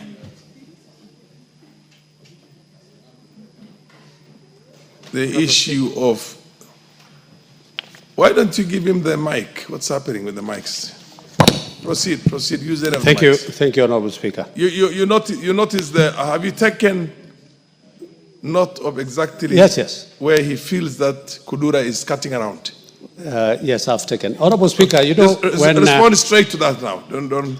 Honorable Speaker, I know Honorable Waudo, and he's very, he prepares himself for... He's thorough. There's no very doubt. thorough. Yes. Yeah, that is the word. Very thorough. Yes. And when I got this response, I knew part of what he's saying will be coming up, Honorable Speaker. And I totally agree with him that I don't agree with him on only one aspect, that this is a response by Kudura themselves. Honorable Speaker, this statement is signed by the Principal Secretary in charge of energy. So that is a confirmation that I want to say that it is not from Kudura, but it's from the PS. Secondly, Honorable Speaker, the issues that he has raised are very, very key, and I totally agree.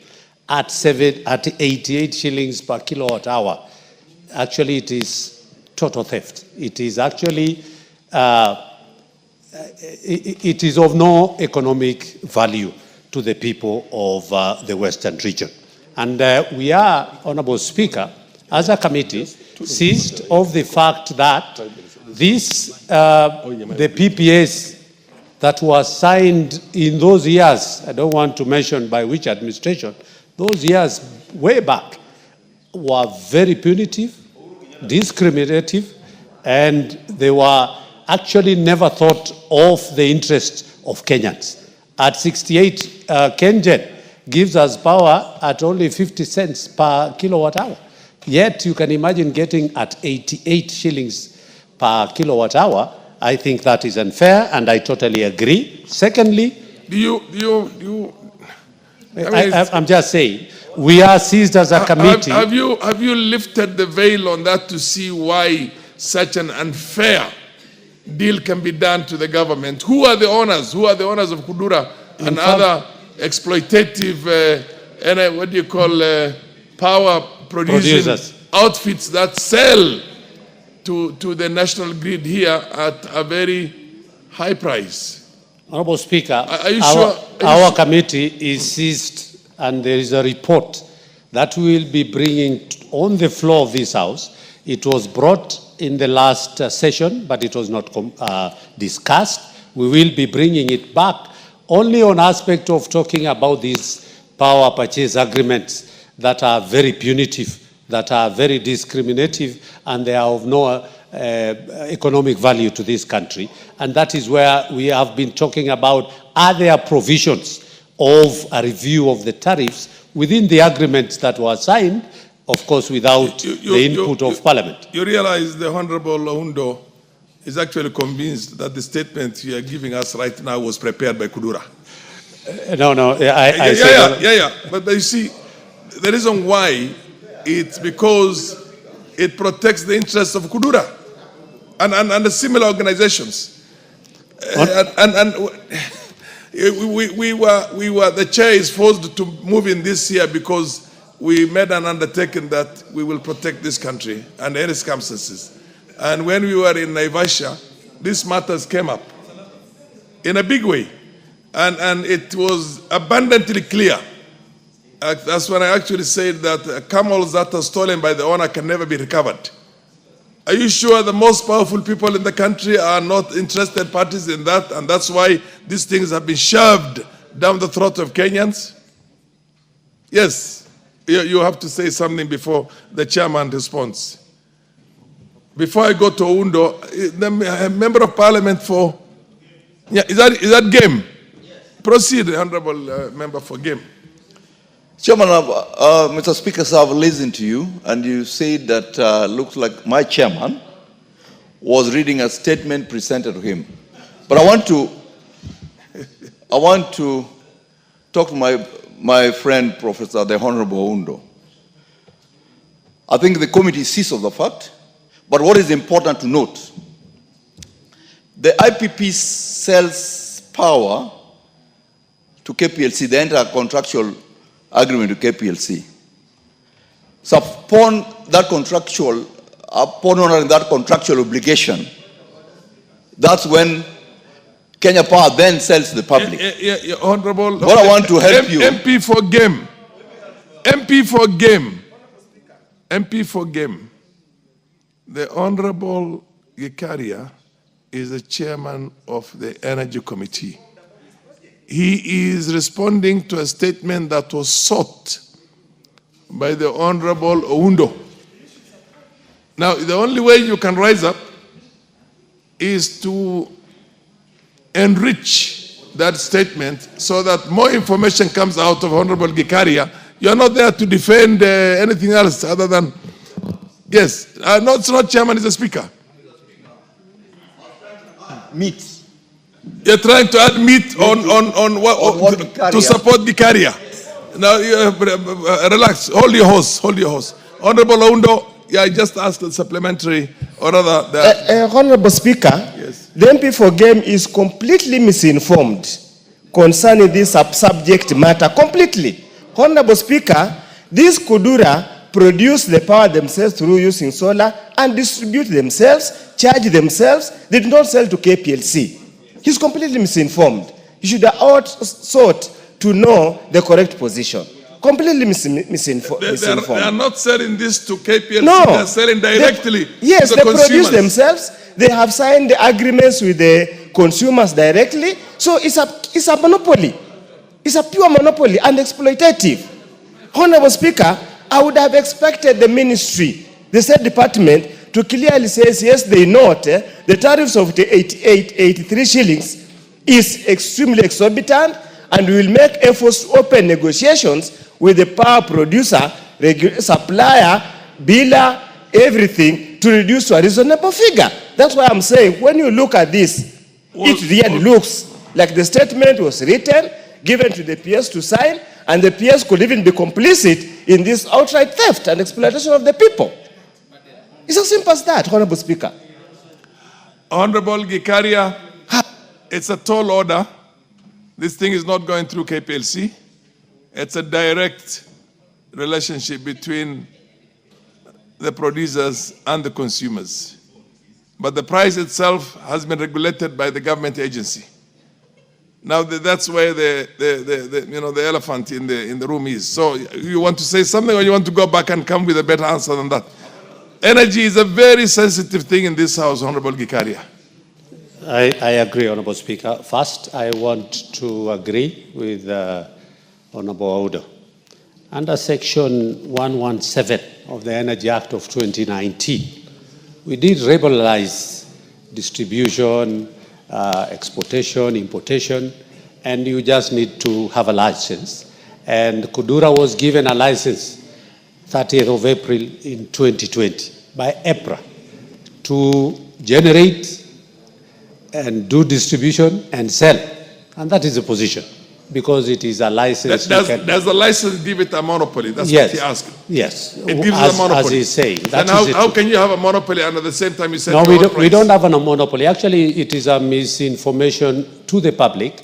Under Section 117 of the Energy Act of 2019, I was the chair then, and I moved those amendments here and liberalized the energy sector in a very wide way, from generation. Liberalized? Yes, you mean you liberalized? Yes, yes. Okay. So that is the position, and I want to agree. At the same time, it is that, as the question he had asked, as to whether we have a review of this.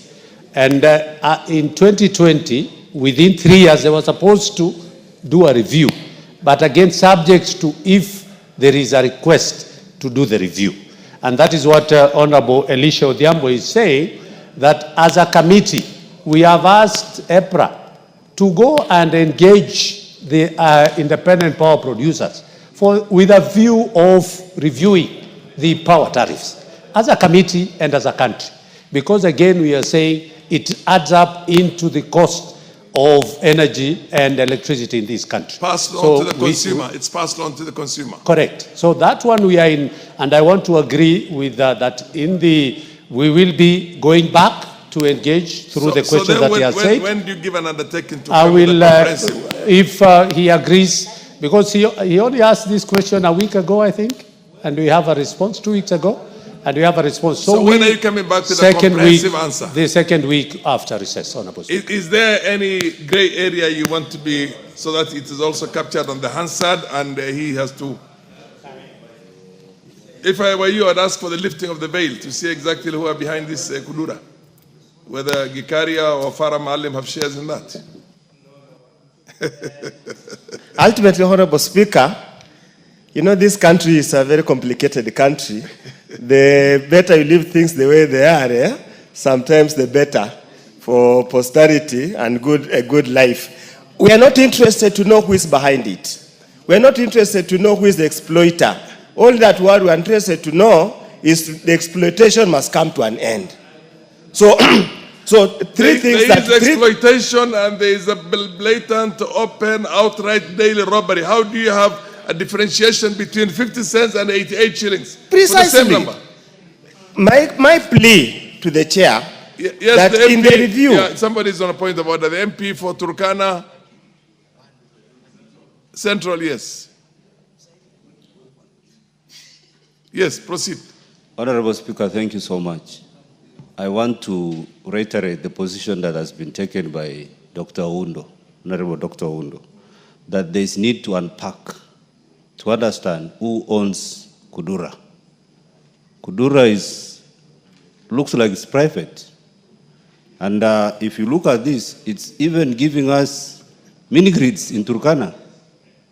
I've just seen this is like a Portuguese farm, which we need to unpack.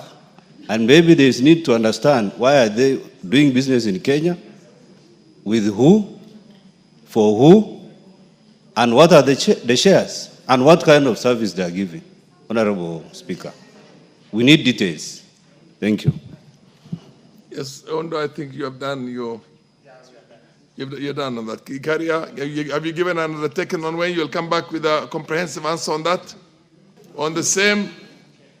Honorable Speaker, I have committed that within 2 weeks we will be... 2 weeks on the within 2 weeks on the resumption of the House. Correct. It's so directed. It's so directed. Honorable Shuria, the Education and Health, on the issue of help. The Honorable Shuria is not in the House, is he? Oh, yes, he's there. I can see him.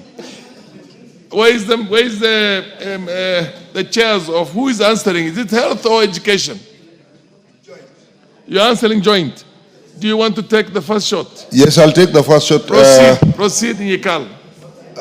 Honorable Speaker, this was a joint, we had to do a joint answer to this, and we actually sat with the minister, both our committee and the health committee and the education committee, and it was basically to be, the lead was to be taken by the education committee. I don't see my colleague here, but the report, from what the actual report hasn't come, but I can give a progress of what happened during the meeting with the minister, with the two committees. You are supposed to give. So and you will have a comprehensive report. Yes, we will. Don't give us the progress on that. Yes, we'll get a comprehensive report, I think within 2 weeks after the resumption. Yeah, after Honorable resumption. Shuria, you're happy with that? You will be around at that time? I will be around. I'll okay, I think enough. it's best we get the full report, sir. It has to be comprehensive. It has to be, what do you call, final in its entirety, unless, of course, there are other issues that crop up. But it just is not. Okay, it's so directed. The Honorable Ambassador Francis Sigei, my former DC, when DCs were really powerful in this country. When DCs were really, when I first came into Parliament, you were the DC in my district. And the districts were just a few those days, not this whole, the MP, the Trade, Industry and Cooperative. Who is the chair for that? Yes, Shinali. Thank you, Chair. Thank you, Speaker. Honorable Speaker, I'm seized of request for statement by Honorable Ambassador Segei. And let me mention this before I go to the specifics. Honorable Speaker, new KCC has been modernizing its old milk processing facilities under the Government of Kenya, financing from the year 2015 to date. The facilities had old, obsolete machinery replaced with modern, efficient machinery. The following factories have had a number of their equipment and infrastructure renewed, and the facilities are running efficiently. The first one is Eldoret factory in Uasin Gishu County, has received 610 million. Sodik factory in Bomet County has received 153 million. Dandora factory in Nairobi County has received 323 million. Nyahururu factory in Laikipia County has received 260 million. Kikanjo factory in Nyeri County has received 360 million. Kitale factory in Trans Nzoia County, 204 million. Miritini factory in Mombasa County has received 56 million. And a new facility in Nyambene, Meru County has received 509 million, a total of 2.475 billion.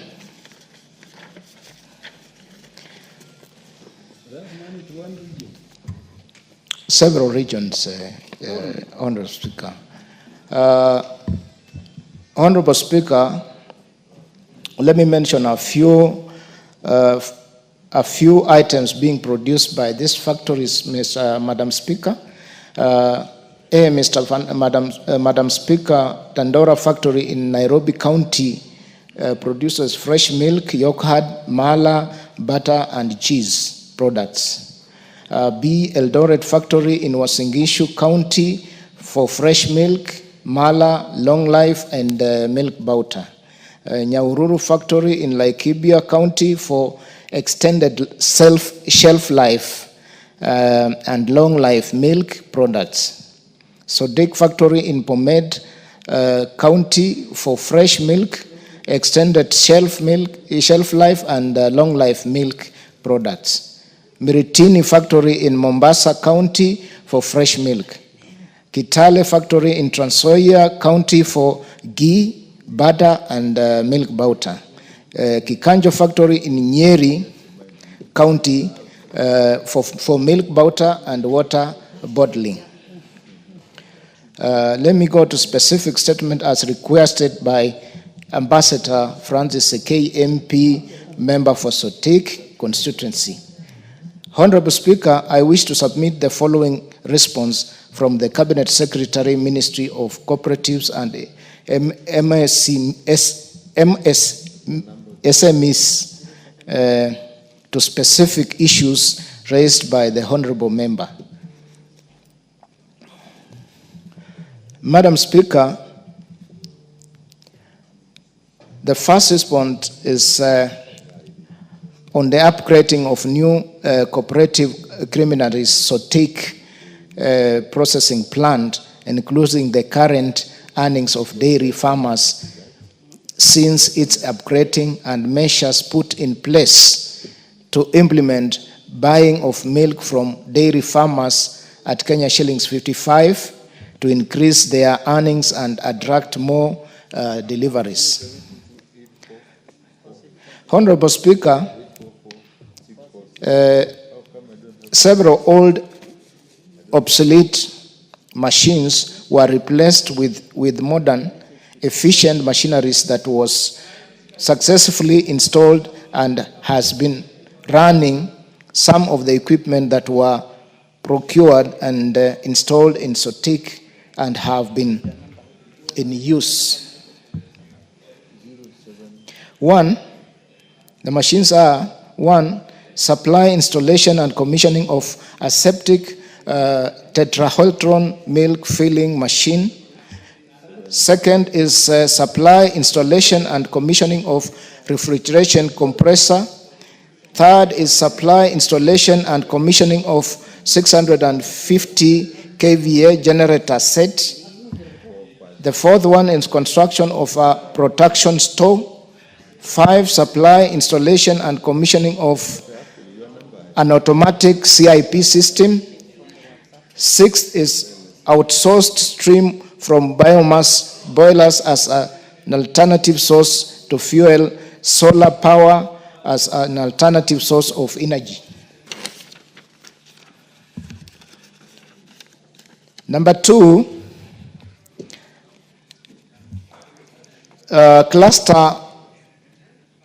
Sotik cluster farmers' earnings are currently at an average of Kenya shillings 85 million per month, which means it is at about 1.02 billion a year.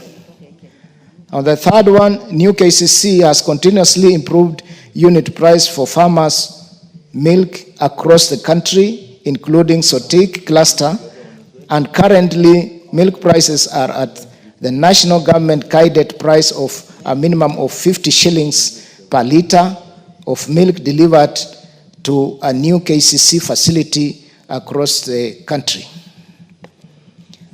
The Honorable Member also wants to know steps taken to address low wages of casuals at new KCC factories, considering the high cost of living and inflation in the country, including payments of overtime, allowances as required by law. Honorable Speaker, 1, the new KCC employs staff as per the Government of Kenya labor guidelines and within the new KCC human resource policy. Secondly, dairy business in Kenya is seasonal, given majority of Kenyan farmers are weather dependent, and such the business has seasons that allow staff to work on overtime, but only when volumes are above the normal projections. When such situations occur, overtime earned is paid as per the collective bargaining agreements guidelines. Third, where casuals or business staffs are engaged, depending on work demands, the earnings are as per government labor guidelines, which has categorized regions, and new KCC strictly adheres to the guidelines in all locations, including at Sotik factory. Thirdly, the member wants to know the measures put in place to create participation by the dairy farmers to be more involved in process of new KCC cooperative preliminaries and success. Honorable Speaker, the Ministry of Cooperatives and Micro, Small and Medium Enterprises is undertaking the following measures to ensure the protection of members' funds. The new KCC has elaborate independent extension services groups run by farmers through their appointed leadership in various clusters across the country, and the Sotik region has very strong extension group. Number two, the new KCC leadership engages farmers regularly through its raw milk procurement and extension services department, services department, which is fully operational department that coordinates all the new KCC farmers through their leadership and various farmers, cooperatives, and even directly to individual farmers. Thirdly, the top leadership of KCC, that includes the managing director all the way to their board of directors, occasionally engage with the farmers and their leadership across the entire country. And Sotik region farmers are among the stakeholders that are involved in such forums. Number four, Madam Speaker, a report on products produced at Sotik milk processing plant and plans in place to vary the type of products manufactured, including plans to maintenance of the machines processing products such as mala. Madam Speaker, Sotik factory processes and packages fresh milk, 24 hours shelf life, extended shelf life, 90 days shelf life, and long life milk products. That's a 1 year shelf life milk. The milk products in the Sotik factory are in the following stock keeping units. Treta Final aseptic. In this brand, we have Gold Crown, KCC Fresh, and Taifa. Tetra Classic aseptic. In this brands, we have Gold Crown, KCC Fresh, Taifa, and Paco. Third, we have extended shelf life. In this brand, we have Fresh 500 ml, Gold 200 ml, Gold 500 ml. Fourth, we have fresh milk in these brands. We have 10 and 20 liters, fill pack 200 ml, fill pack Gold 500 ml, fill pack Fresh 500 ml, fill back 500 ml Taifa, fill back 200 ml. 2. New KCC machine maintenance is undertaken as per the best maintenance practices as per equipment manufacturers guidelines and is being implemented across all factories, including Sotik. Third, mala as a new KCC product is processed in Dandora and Eldoret factories that have the full infrastructure of mala processing,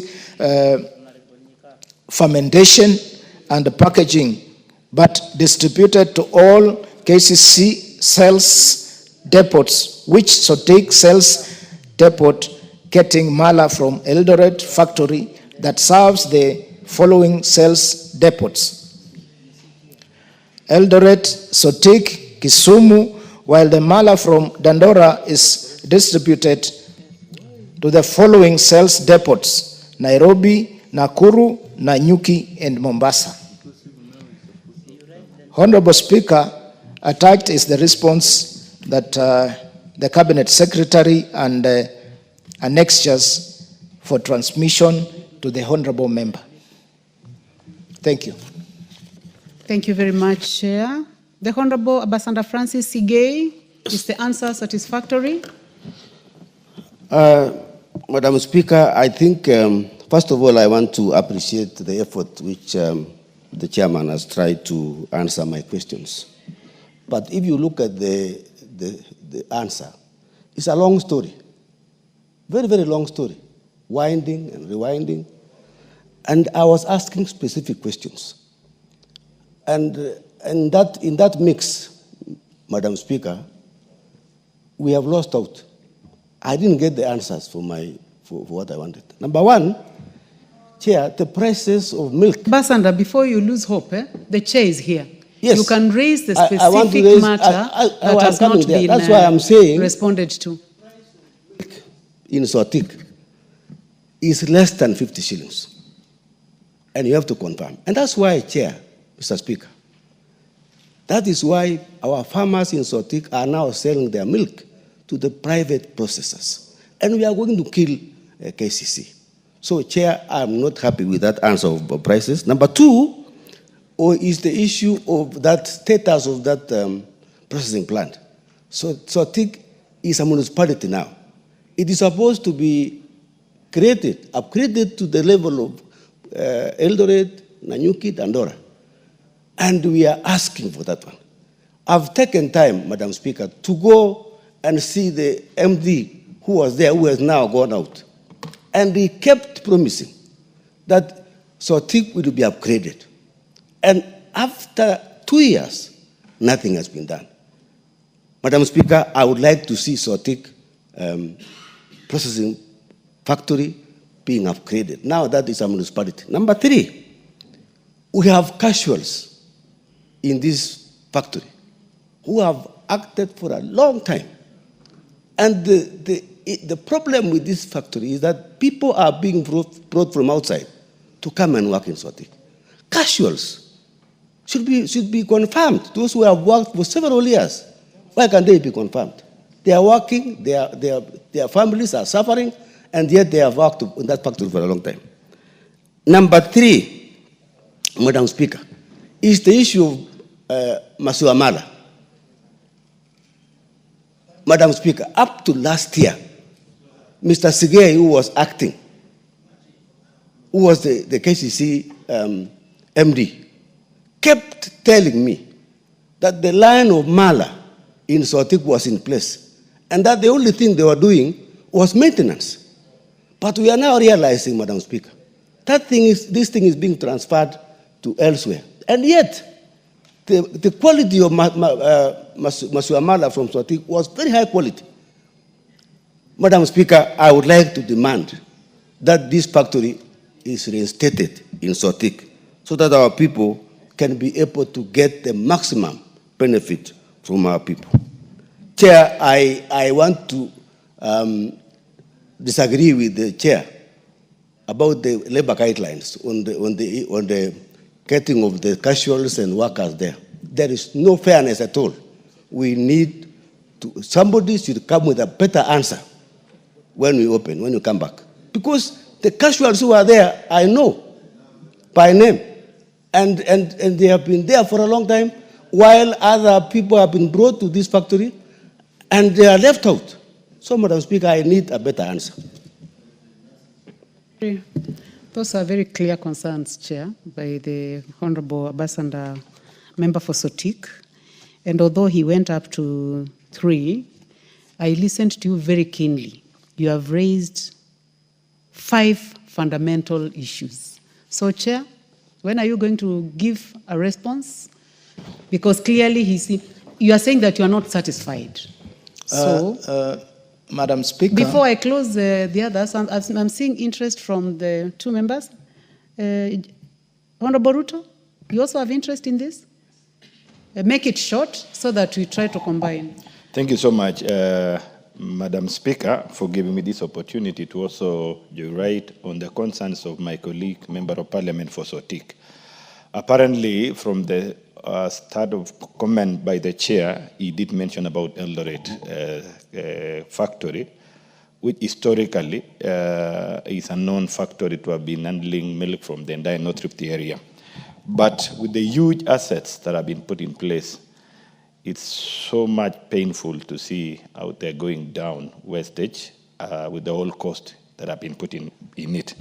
But I'm rising to put another concern of a team of people who facilitate this particular work, the transporters. Madam Speaker, you will really have to sympathize with the transporters whom their dues have gone more than 2 years. And they have been connecting as facilitating milk from the farmer's collection point of view to the factory. And up to now, no discussion has been raised. And I would wish the chair should consider this one also as a matter of concern. The other issue, of course, that is so fundamental is on how this issue of employment are being undertaken. And there's a concern that the governance people in the board have issues more. So chair has been mentioned in terms of interference. What we are calling upon is, how can a factory that is a support of the government, remember it is domicile under the Ministry of Cooperatives, it has absolute support of the government and is critically failing. I mean, as it is right now, what are we going to do? We need also to see how to sort out the governance issues and ensure this entity runs the business of distribution of milk after processing. And it has huge market, it has huge potential, it has huge capacity, but we don't understand what is a problem in terms of decision making. Thank you so much. Majimbo Kalasinga, please make it 1 minute. Thank you, Madam Speaker. I'll just take a minute. Madam Speaker, I am an expert in the dairy industry. I'm an Egerton University product who did dairy and food technology. And I was attached, Madam Speaker, during my attachment, I was attached in Premier Dairy, Kabianga, just some few kilometers to Sotik Dairy. Madam Speaker, you cannot tell us that you are servicing a Mala line. Masiwa Mala requires only fermentation tanks, starter cultures, and a Tetra Classic machine which they are using to package fresh milk or UHT milk can be used the same line. There is no reason, Madam Speaker, to be told that Mala line is not operational. It must be reinstated by all standards. And 2, Madam Speaker, the moment you remove the Mala line, you reduce the workforce. You reduce the casuals. The young men and ladies who are supposed to get jobs from that factory will go where? It also beats logic, Madam Speaker. These factories, KCC, were designed with a purpose. The Dandora factory in Nairobi was a dry milk border. KCC, Sotik, is supposed to process Mala and sell in the western region. Madam Speaker, you cannot tell me that you will process Mala from a region where there is no raw milk. Sotik is situated in the center of farmers producing the best milk in this country. The BF, Madam Speaker, for information, the BF of milk in Sotik is the highest, 5.5% butterfat content. Best for this product. Madam Speaker, let's support this farm. Let the chairman come with a substantive answer that will tell this House that the fermented milk line must be restored and casuals must be employed. And this issue of dealing with casuals for years and years must stop, Madam Chair. Thank you, Madam Speaker. Thank you very much. I think you've made your point. Honorable members, I would like to go back to the chair. Chair. Thank you, Madam Chair. The issues raised by members are very critical, and as a committee, Madam Chair, we had already made a program that we must visit these factories to see by ourselves, investigate, and come up with a clear report. Though we have done that, Madam Speaker, we have to confirm also that the Ministry of Cooperatives has acquired a facility, because we know what has been ailing the industry. Number one is management, and interviews are on to have a substantive general manager or managing director in that factories. And number two, there is now a facility to make sure when farmers deliver milk, they are paid. That one has been put in place, which was problem number one. These other issues, I request the honorable member, when we are going to Sotik, we shall invite you so that you are with us in the team. We come up with the issues, and finally, Madam Speaker, I would request the member that instead of coming with an answer in a short time, you allow we come with substantive answers after our trips in these factories. Thank you, Madam Speaker. Thank you. Listening to you, Chair, and also listening to the Honorable Member for Sotik, the response is not satisfactory. And also bearing in mind that we have also gotten other issues related to the same from the Honorable Member for Kisses and also the Honorable Majimbo Kalasinga. And the statement you have made is that you already have a program that you'll be going to the field. So can you give the House a date? Yeah, a possible date that you plan to go so that we can satisfy the member and also his constituents who are listening, because they would like to have a solution. After recess, which week? Madam Speaker, after recess, I'll need about 4 weeks. 4? 4 weeks, 1 month. Honorable Member for Sotik?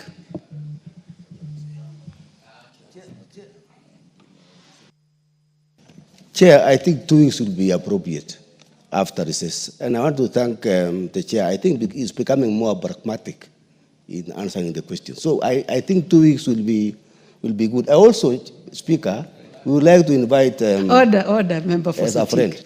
Actually, you have really spoken very well today, and you know that we have given you a lot of time to address this matter. The Chair has made a lot of effort, bearing in mind that he is not the Cabinet Secretary. And he has made a commitment that he'll be going to the field. And you have requested 2 weeks after recess. Chair, you may take your seat. It will be 2 weeks. Let's plan. Kindly, your committee to plan in 2 weeks after recess. Or do you have another activity scheduled? Please, give me the mic, please. Madam Speaker, we have other activities scheduled. And you know very well we are going in budget making. I don't want to give dates which will fail us. As a House, we must be specific and we must give answers that can live.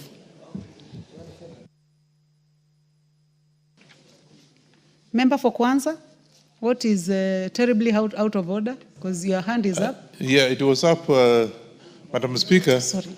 I have come in from another meeting, but I also want to ask the Honorable Member that if we have to invite stakeholders, I think it should also include the department, a member or members from the Department of Agriculture and Livestock, because I think those are the key fellows.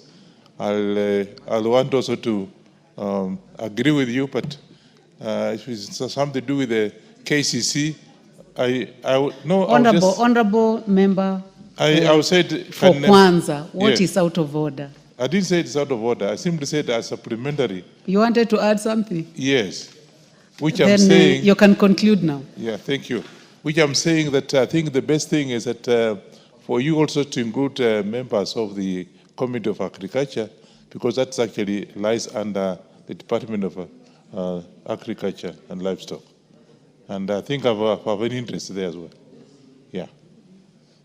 Thank you, Madam. Honorable members, I will agree with the chair, bearing in mind that there are other existing programs.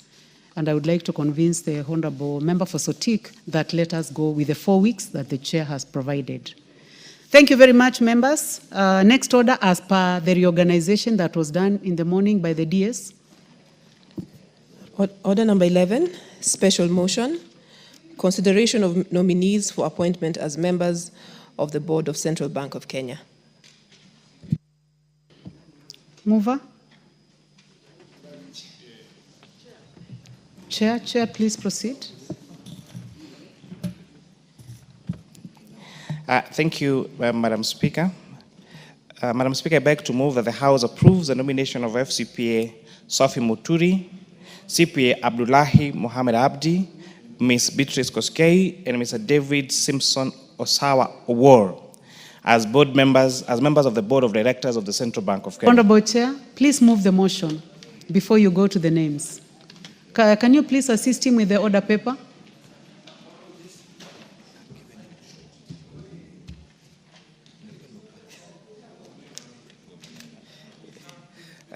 Madam Speaker, you know, Honorable Mwiti had distracted me.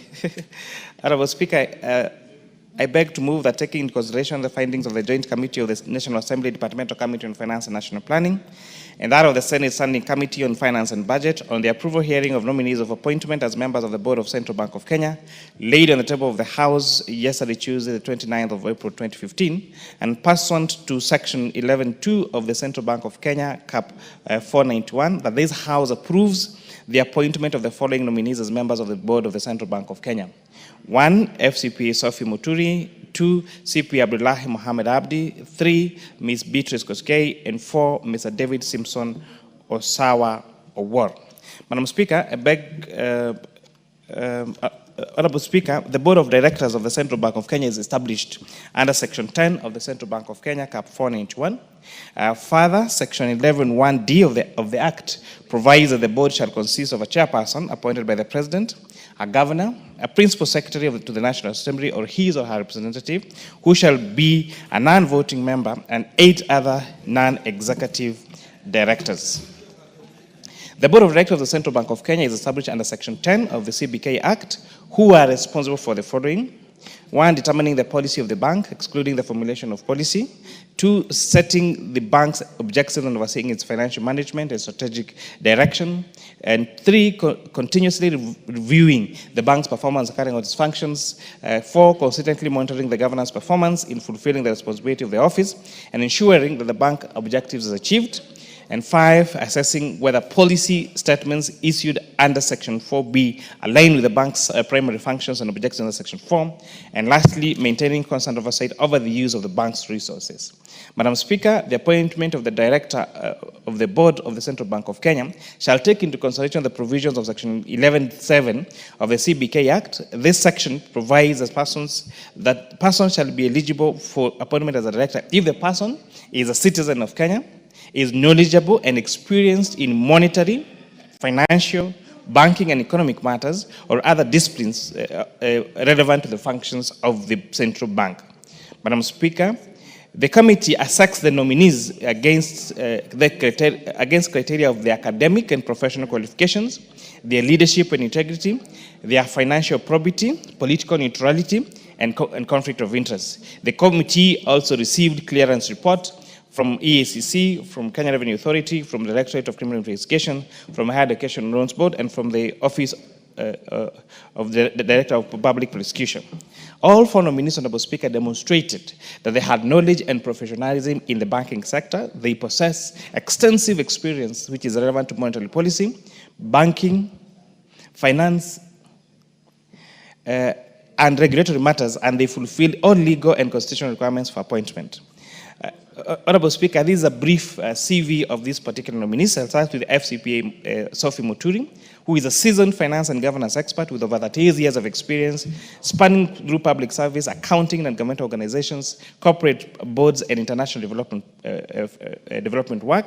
She has served in various capacities that include an accountant at CAD at PwC, a finance administration manager at Action Africa in Need Kenya, a director in Life in Abundance in International, a director at Life in Abundance International, a chairperson of the Association of Women Accountants of Kenya, a member of the selection panel of IABC, a trustee at Micro Enterprise Support Program Trust, a member of APSEM, a trustee of Kenya Professionals Development Fund, a board member of the Public Sector Accounting Standards Board, a member of ISPAC Public Policy and Governance Committee, a commissioner at SRC, and currently the chairperson at Life Abundance International non-governmental organization.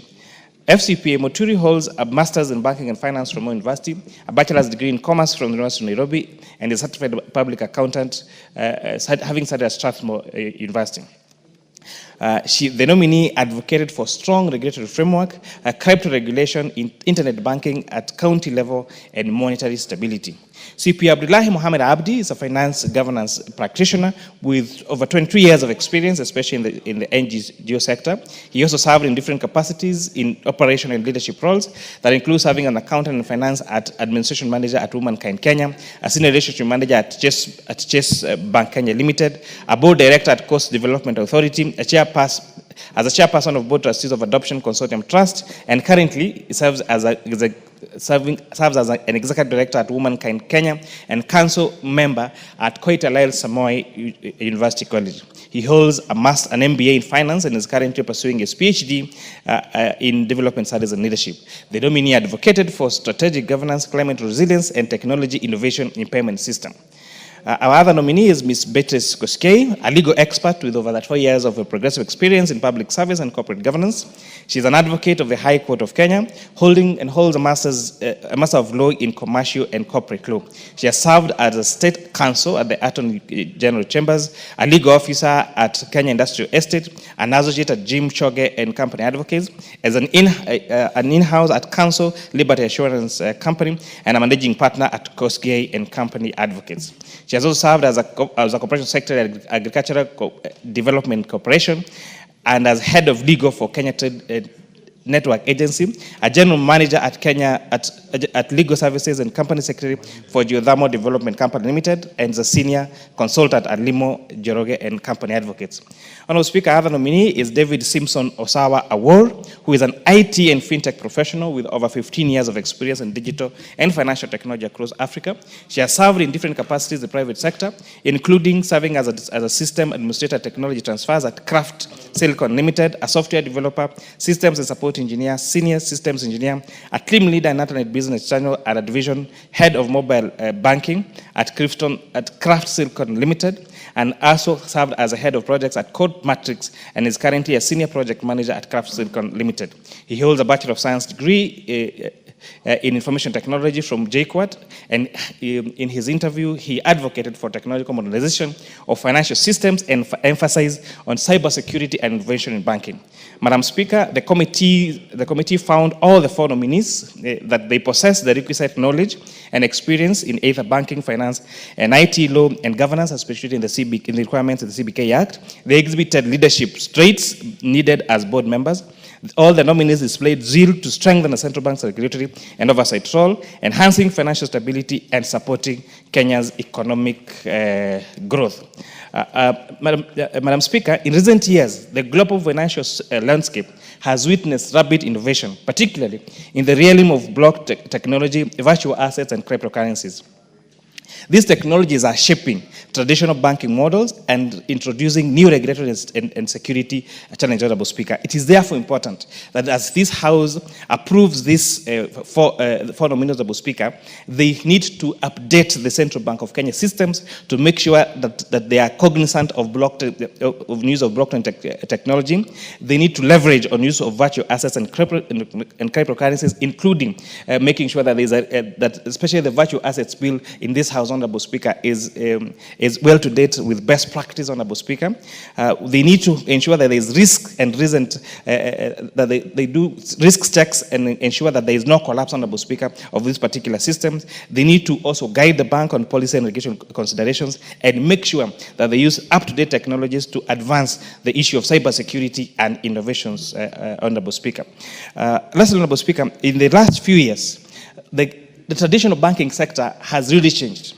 For a very long time, all Kenyans relied on banks and bank products in the traditional way of our banking, Honorable Speaker.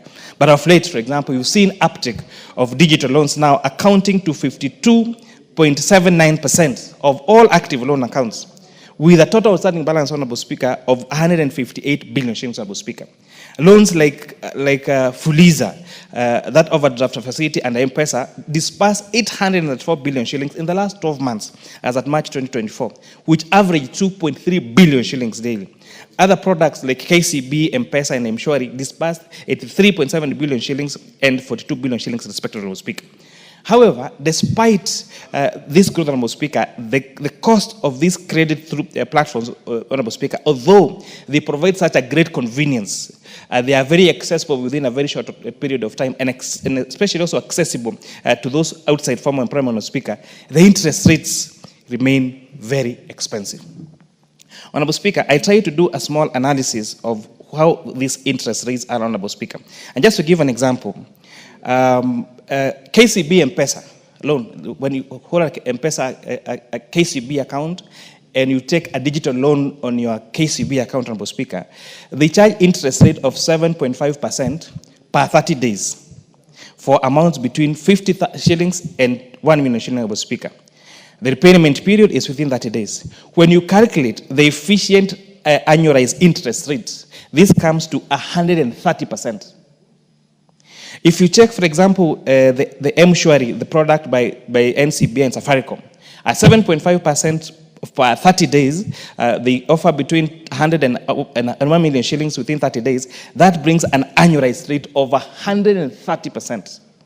If you take as another product, the M-Corp Cash, when you, most of us are members of cooperative bank account, when you go to your app and you take that loan, Honorable Speaker, they charge between 8 and 12% one time for a period of 30 to 90 days. They will offer you between 1,000 shillings and 500,000 shillings, repayment period of 1 to 3 months. The annualized interest rates, taking the spread between 8 and 12%, is between 107 and 207% per annum, Honorable Speaker. And therefore, as a bank, the Central Bank of Kenya, which should supervise and make sure that interest rates remain affordable to Kenya, Honorable Speaker, they shouldn't just look at the products through the traditional banking system, but this access of digital loans, and especially even in our commercial banks, Honorable Speaker, emphasizes the need for CBK to go out of their way to make sure that interest rates still remain affordable, Honorable Speaker. We cannot have that when you go to seek a secured loan with a logo, Honorable Speaker, you get interest rate of around 100 of between now 12 and 20%.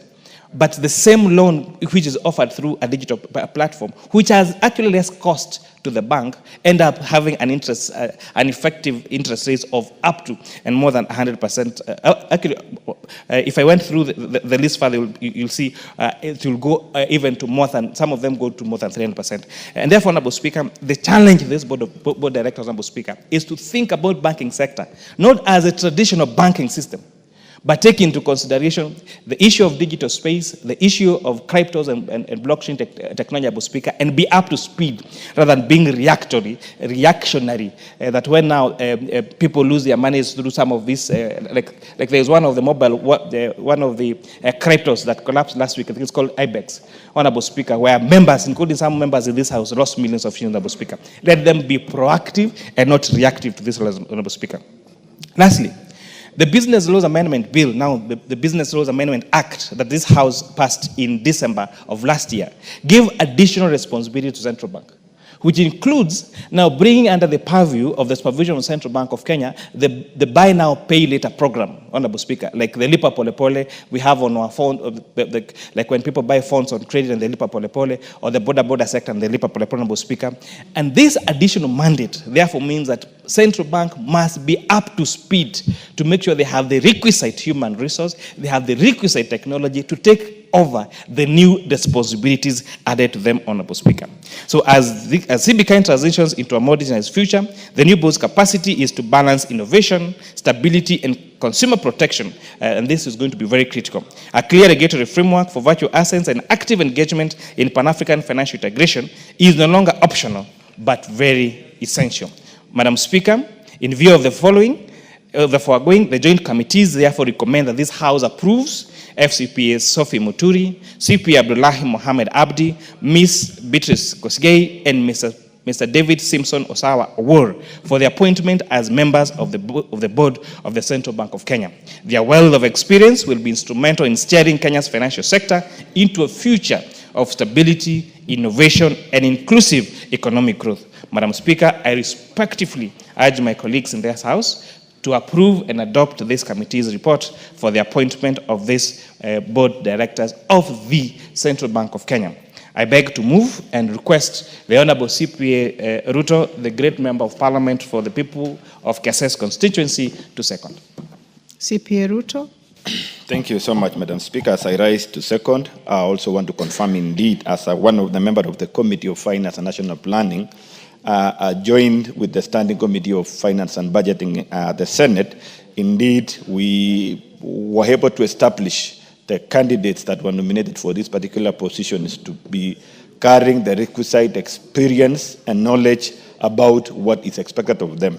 Madam Speaker, rightly to say, the economic situation of countries, Kenya being one, requires a people that are able to understand and measure the dimension that the country is going.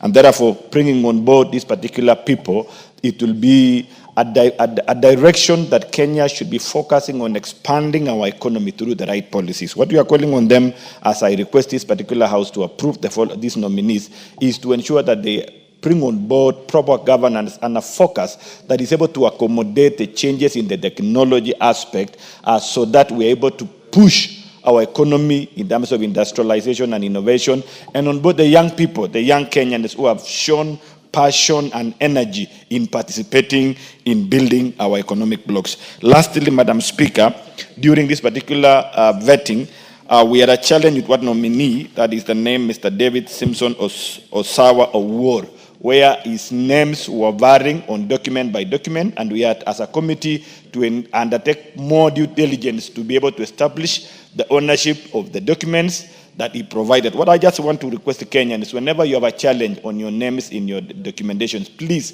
do not waste time. Ensure you regularize your names so that it doesn't bring a challenge that we face as a committee for us to find and ensure that the person indeed we were vetting was the right person, was David Simpson Osawa. And with that, Madam Speaker, I beg to second the motion. Thank you.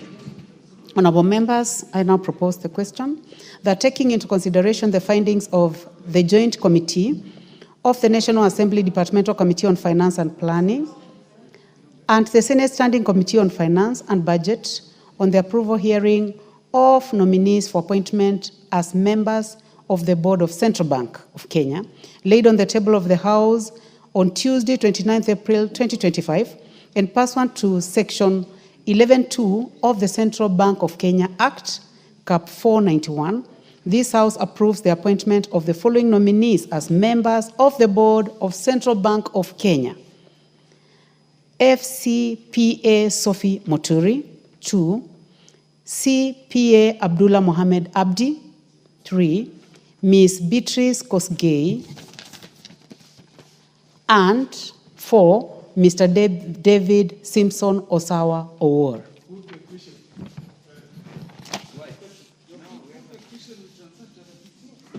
Yeah, I'll not put the question, Honorable Kaluma. I can give a chance to the Honorable Rahim Dawood, member for North Imenti. Members, you can make brief comments.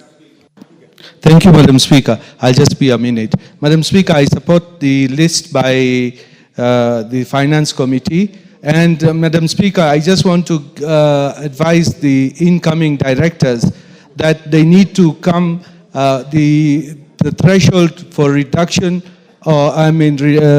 the threshold on banks, which they have now removed, that new banks can be done, we need to put all the banks together so that we do not get too many banks, consolidation, and we need to reduce the amount of 10 billion to less than that. So with those few remarks, Madam Speaker, I wish to support. The Honorable Member for Chuka Igamba Ng'ombe, Patrick Ntwiga.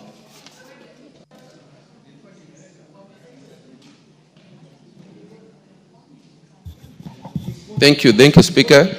Speaker, mine is just brief. Speaker, as we approve these names, I wish that the members that we are approving today will take the right position, Speaker, because Kenya has turned into a country where we are literally hooking loans. Speaker, our people, Kenyans out here have been vanquished by people paying loans with logbooks, with the title deeds. If you go to any electric post, you go to every shop, you go anywhere, there are posters all over. Logbook, you get a loan within 2 minutes. Title deed, you get a loan within 3 minutes. And because Kenyans are needy at times, Madam Speaker, they end up giving their title deeds, they end up giving their logbooks to brokers who end up selling their property, Madam Speaker. So I wish Central Bank can take the right position and control and monitor these online lendings. Madam Speaker, thank you. I support.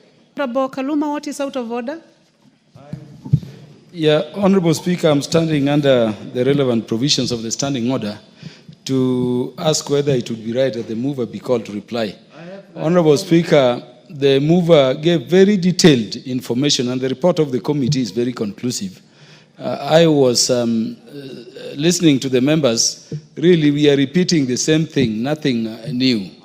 For the sake of pending business, would the mover be called to reply? Madam Chair. Madam Speaker, we have comments. Honorable members, I would like to find out from you whether it is the mood of the House that we call upon the mover to reply. Will as many as have that opinion say aye? Aye. Will as many as have a contrary opinion say nay? No. The ayes have it. Mover. Madam Chair, it's 3 minutes to close. Decision, Honorable Shabir. Please, mover, proceed. With all due respect, Honorable Shabir.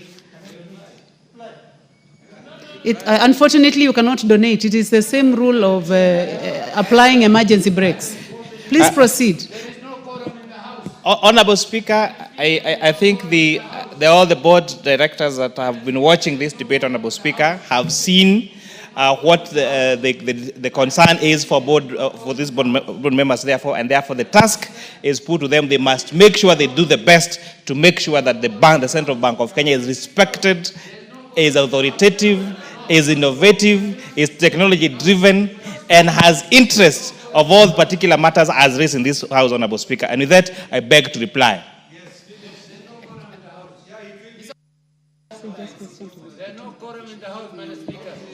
Honorable members, I will not put the question. Putting of the question will be done at a time when it will be scheduled by the House Business Committee. Next order. Order number 12, Committee of the Whole House. Yes, Honorable Kaluma, before we make a decision on the Committee of the Whole. Yes, I thank you, Chair. Chair, I'm standing pursuant to Standing Order number 131 to request that the matter under Order number 12 be stepped down for consideration in the future.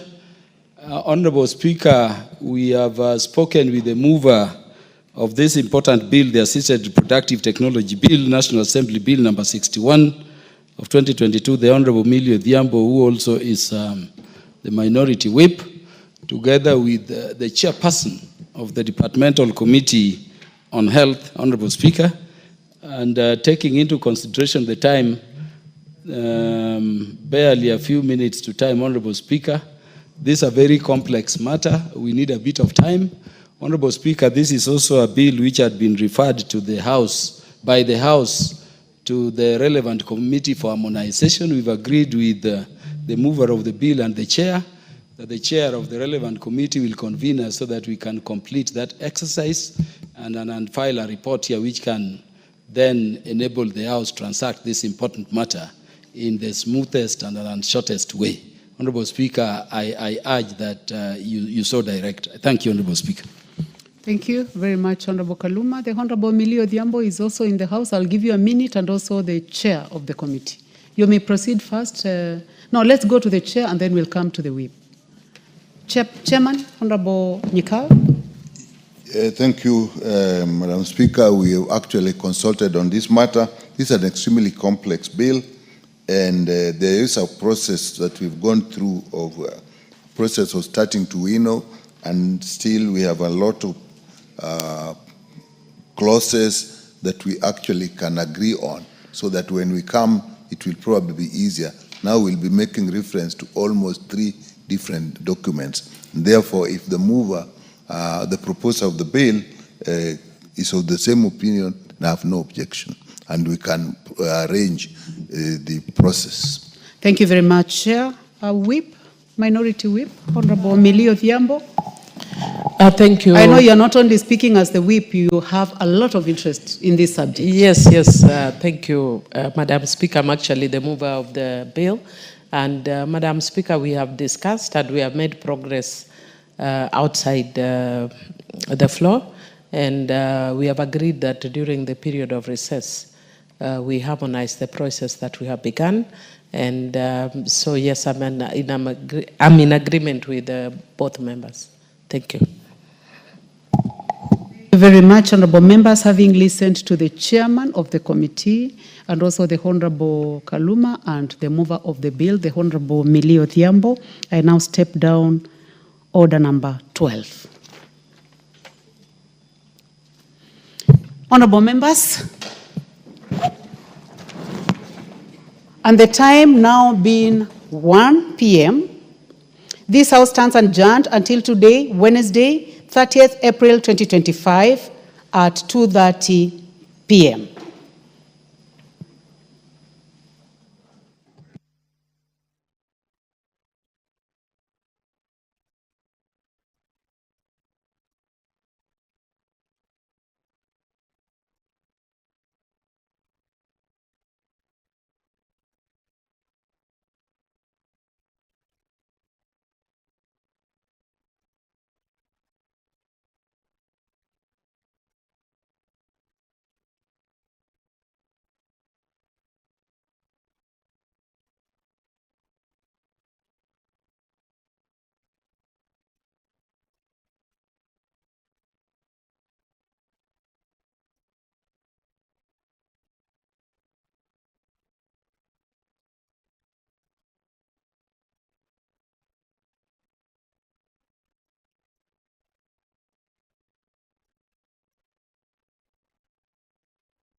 When we regained our independence, or even before, we were told that our names were not good. So that when you are Christianized and you are Pipim and you went for baptism, and you renounce the devil with all his works, they also said you have to be John. Because in their scheme of things, it appears that the heavens only recognize John, not Pipim.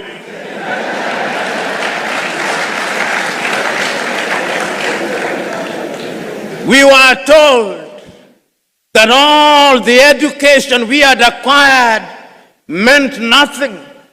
So that if you are eloquent in Ga or in Chui, you are not intelligent. You are only intelligent in English. You can only be intelligent in French, in Portuguese. We now know that that is nonsense. And you know, when that great Nigerian musician in the 1980s, fella Nicola Pokuti said, "Teacher, don't teach me nonsense." He meant it. He was reminding us that we must examine our education system. You know, when the British came here and they were establishing schools across Africa, and then when they were establishing Achimota, which is famous for producing great Ghanaians, the intention was to produce young men and women who would support the colonial empire. The intention was the same in Uganda with Budo's King's College. It was the same in Kenya with the Alliance schools. As Chinua Achebe says, the white man was clever. He came and put a knife in the things that held us together, and things fall apart. And they have remained apart. So today when we come here to talk about education, we come here to remind ourselves that we have urgent business to be undertaken. We have urgent business to be undertaken to remind ourselves that Martin Luther King Jr. is still right. The mind is the standard of the man. Because if the mind cannot imagine, then we cannot realize our potential.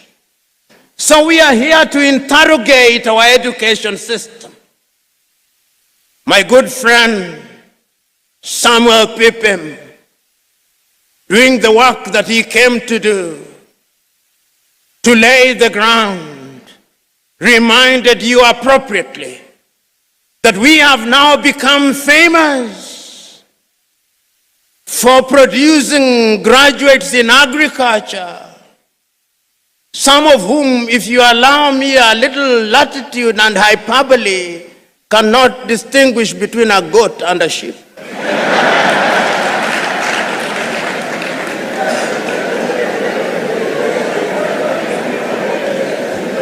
And that is why every person you ask in Africa is a farmer, but we are still importing chicken from Brazil. When I sit at the breakfast table in any African country, what am I served with? Nescafe from Nestle in Switzerland. There is not a single coffee bush in Switzerland.